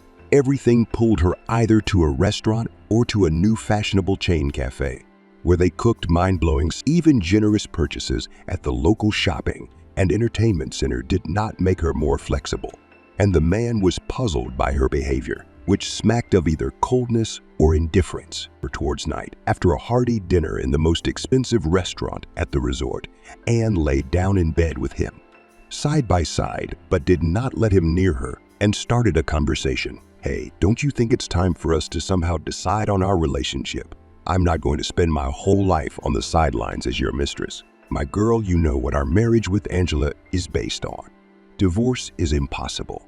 We are the management center of a huge holding company. If he is gone, then there will be no more opportunities to pamper you like that. But what should I do in this case?" Anne asked angrily, not expecting such an obvious refusal right away. "I am the eternal number 2 in the shadow of your Angela. This won't happen." That night, for the first time, Leo was never allowed to see her. He flew home angry. Anne, sitting next to her, did not remove the mask of offended and insulted from her face. Both went home in different taxis. A week after that ill-fated trip, Anne already had a new plan ready in her head. If Angela cannot be moved, she should simply be erased from the face of the earth. She didn't even care that such ideas openly smacked of crime. Anne was still furious. Leo decided to take a time out and give his precious lover time to calm down and wisely accept his arguments. Therefore, nothing suspicious even occurred to him when his wife disappeared without returning from work one evening. Having learned that Angela, whom he devotedly loved, had disappeared, Ben could not find a place for himself and decided to conduct his own investigation. It had long seemed to him that Leo had been behaving extremely strangely in recent months. He tells his father and his partner that he will be late in the office, with documents accumulated like a snowball, and he mysteriously disappears as soon as the two companions leave for home. Unable to resist, he decided to play a homegrown private follow Leo, who, once behind the walls of the holding, didn't really hide. Ben found out that he had a mistress within a couple of days. Moreover, spying on the boss's heir turned into an obsession for Ben. He recorded the facts of Leo's adultery with pedantry and meticulousness, expensive spending on gifts, the sweet couple's trips to restaurants, trips to country clubs, dates in secluded hotels. He really wanted to collect his collection of photographs, and he took plenty of pictures of Leo and Anne from different angles in order to dump all this dirt in front of his superiors. The only thing that stopped him, he did not know the conditions under which this marriage was concluded. What was confusing was that Angela remained completely unperturbed. Having met her alone in the elevator, he tried to understand her inner state. He even scolded himself later for not taking his eyes off her, trying to shine through her like an... She was absolutely the same calm girl as usual. She did not at all resemble a woman suffering from her husband's treacherous infidelities. The last straw in Ben's patience with Leo's bad behavior was the disappearance of Angela. Everyone in the office saw that the young woman took her bag in the evening and hurried to the exit of the parking lot, got into her car and drove away. Angela did not show up at home that day. Leo sounded the alarm only the next day. Just that evening, when his wife disappeared somewhere, as if through the earth, he went on a date. The mistress again turned into a wax cat, looked devotedly into her eyes, and insisted that she understood everything and agreed to everything, as long as her beloved was near. The day after the mysterious disappearance of his daughter, the businessman had no time for jokes. He loved her madly, although he tried not to show it to anyone. The entire security service of the holding company was raised to its feet. The police joined in, and the father involved private detectives he knew, to no avail. All city and regional hospitals and morgues have already been checked.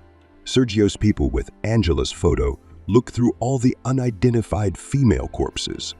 A week later, on a short walk near the park, they found Angela's car with a bag lying forlornly in the backseat. To everyone's surprise, no barbarity was committed against this property. Sergio was going crazy, and Ben was tossing between duty to his boss and internal doubts, all the time asking himself, how will I show Sergio a photo of his son-in-law with his mistress? This will also lead to a quarrel between longtime business partners and a split in a huge company. And yet Ben decided, I came to the boss's office on weak legs. He would most likely lose his place in the holding. He didn't care, as long as Angela was found. May she only be alive and well. There was a decisive knock on the door. I immediately saw that the boss had lost a lot of weight and had lost a lot of weight in recent days. What do you want, Ben? I have no time for work right now. I think you should see this. Ben fanned out all the pictures he had taken while following Leo's movements on the table. The businessman picked up the incriminating evidence against his son-in-law, went through all the photographs one by one, becoming darker than a cloud. I have a feeling that Angela's disappearance is somehow connected with this woman, Ben added. Why did you start all this surveillance? Did they dig under their bosses, wanted to dig up something exclusive and ruin our reputation? I love your daughter. I didn't dig or look for anything. I just want her to be happy. For some time now, Leo's behavior began to make me suspicious.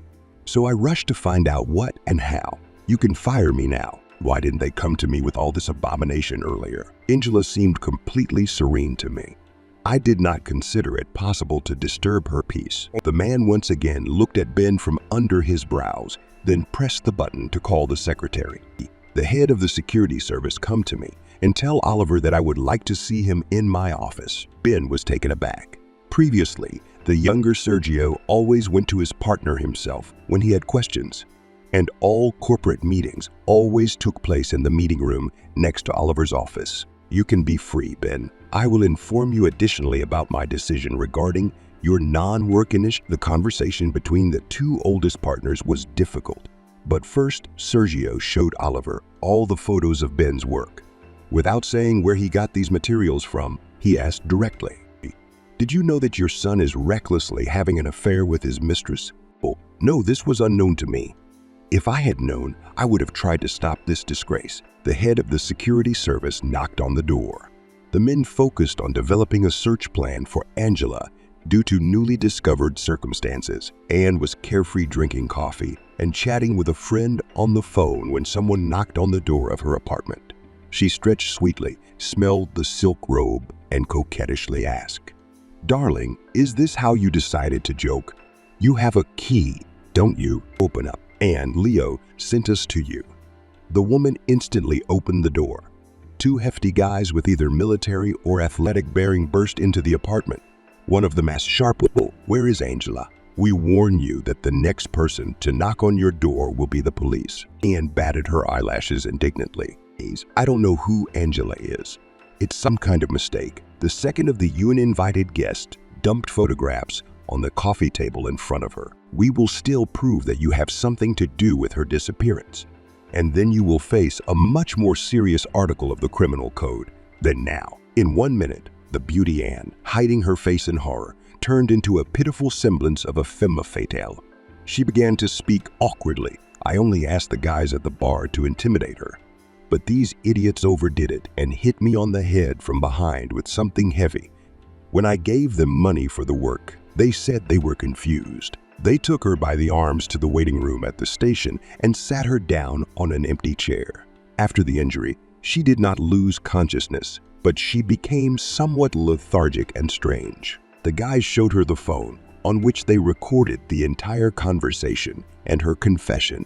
"It's better for you to come to the police yourself and confess, as the customer. If Angela's father takes care of you, everything will be much worse." Further searches went easier.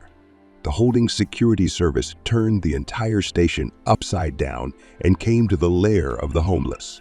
When they saw Helen's photo, they didn't refuse. "Yes, we found such a young lady at the station," and dragged her to us. The doctor, Baba Zoe, nursed the girl and treated her as best she could. But she never remembered who she was. Then everyone en masse taught a new craft, how not to get lost in a big city. They took the clothes, lost the expensive ones, and sold them at the clothing market. Watches and jewelry also went there. Helen didn't have her phone with her. Apparently, those who hit it on the head took the expensive toy. A few days ago, she did not return to spend the night from the fishery, where she usually worked part-time. So I sorted out vegetables and fruits by weight in the back room of supermarkets. There is such activity that is temporary. If you look decent, they can trust you. The holdings employees went to all the places where homeless people sometimes try to earn at least a little money honestly. In 2 places, they immediately recognized Angela, and in one store the employee at the checkout said, "I know this girl. She's always so polite and cultured. She often buys groceries from us. Sometimes she comes alone, sometimes with an older woman, or with younger brothers and sisters, The servicemen were surprised. Maybe this is not our Angela. They all live in that 5-story house, we just won't name the apartment. You can ask the grannies in the yard." The cashier asked after them. Alice could not get enough of the fact that one dark autumn night she met Helen in the courtyard of the house. The girl turned out to be a golden assistant, clearly well-educated and well-read. She perfectly found a common language with the children, who listened to all her stories with their mouths open in delight. Stephen was hugging Helen by the side of her leg and did not want to let her go. Alice could now safely leave home to work with her students. The academic year was gaining momentum. Many school children limped in English language and literature. There was no shortage of clients. Alice went to the supermarket to buy some cakes. Today, Helen and the children will have a sweet party with some interesting film. The cashier at the exit looked at her strangely, as if she wanted to say something, and then remained silent. Alice thought that she must have smudged her mascara when she rubbed her eye with her fist. The road to their entrance was blocked by a motorcade of expensive cars. Entirely elite foreign cars, hefty, with shiny mother-of-pearl sides. Men in formal suits, white shirts and ties stood near the cars. One of them was clearly very nervous. Ben asked to go with the security service to the place where Angela was supposedly now located, so pitifully that the heart of the stern businessman trembled. "But let me be there without any tricks." Sergio recently came up with the idea that he and Oliver were mistaken with their strategy of a marriage of convenience between the children of 2 high-ranking families. Leo, after his affair was discovered, was hanging out under the police station where his mistress was in custody. Ben, on the contrary, did not go home until the security service brought new news to the chief in the evenings about how the search for Angela was progressing. You cannot command your heart to love. It is beyond the control of human will. Alice walked towards her apartment as if through a gauntlet, but stopped when she heard her neighbor's voice. Yes, there she is. It's the girl you're looking for who's staying in her house right now. So, who is it that all these expensive Jeeps with tinted windows are after? So I knew that our Helen was a difficult girl. Look what a retinue has appeared. She turned to the men and said, "One person will go with me. You scare children with this command. Can I go?" The same handsome man who seemed to be the most nervous stepped forward. The head of the security service grinned. "Well, go ahead, Mr. Deputy General Director. Maybe you will be of more use." Helen opened the door and saw an unfamiliar man behind Alice. He rushed towards her and grabbed her in his arm. "My God. Angela, are you alive? How glad I am to see you. We all almost went crazy when you disappeared." A click in the head, a short flash, a silver elevator with a stylish design. There are two people in the office, a man and a woman, and the woman feels so good that this man is nearby. Angela remembered who she was, how they parked the car near the kiosk to buy a bottle of cool mineral water, how someone quietly approached from behind, as if sneak, and then pain and failure. Angela stepped towards Ben and hugged his strong shoulders. "Oh, I'm glad to see you too, Ben. I am very happy." After the mysterious story of Angela's disappearance, drastic changes took place in the city's richest holding company. Sergio, who experienced the recent events very hard, completely handed over the reins of the company to his partner, Mr. Oliver. I even sold him my stake. They say at a reduced cost as compensation for moral damage. You won't understand them, the rich. Oliver's son, Leo, lives in a town next to the colony where his mistress, Anne, is serving her sentence. He started drinking. Recently, he was even seen hanging out with two local alcoholic celebrities, Henry and Alec. Anne herself does not react to her beloved's feat. She is having an affair with one of the prison workers. Why does she need Leo? Now we need to look for a more profitable option for ourselves. Sergio did his best for his daughter. Anne will have to stay in a correctional facility for another 6 long years. Ben and Angela recently got married and set off to conquer Korea with its beauty. No luxury hotels, a tent, a fire, soup in a pot, tea with berries and a truly loved one nearby. Here it is, happiness. Sergio became involved in charity work. The first creation was a school for talented children from disadvantaged families. The director of the school is now English and literature teacher Alice Johnson. Her youngest son, Stefan, learned to read early. He sits for hours in his mother's library at work. Recently, Alice took away a volume of Maupassant from him with the words, "It's too early for you to read, my young admirer of good literature." Alice herself has not yet found a man after her heart.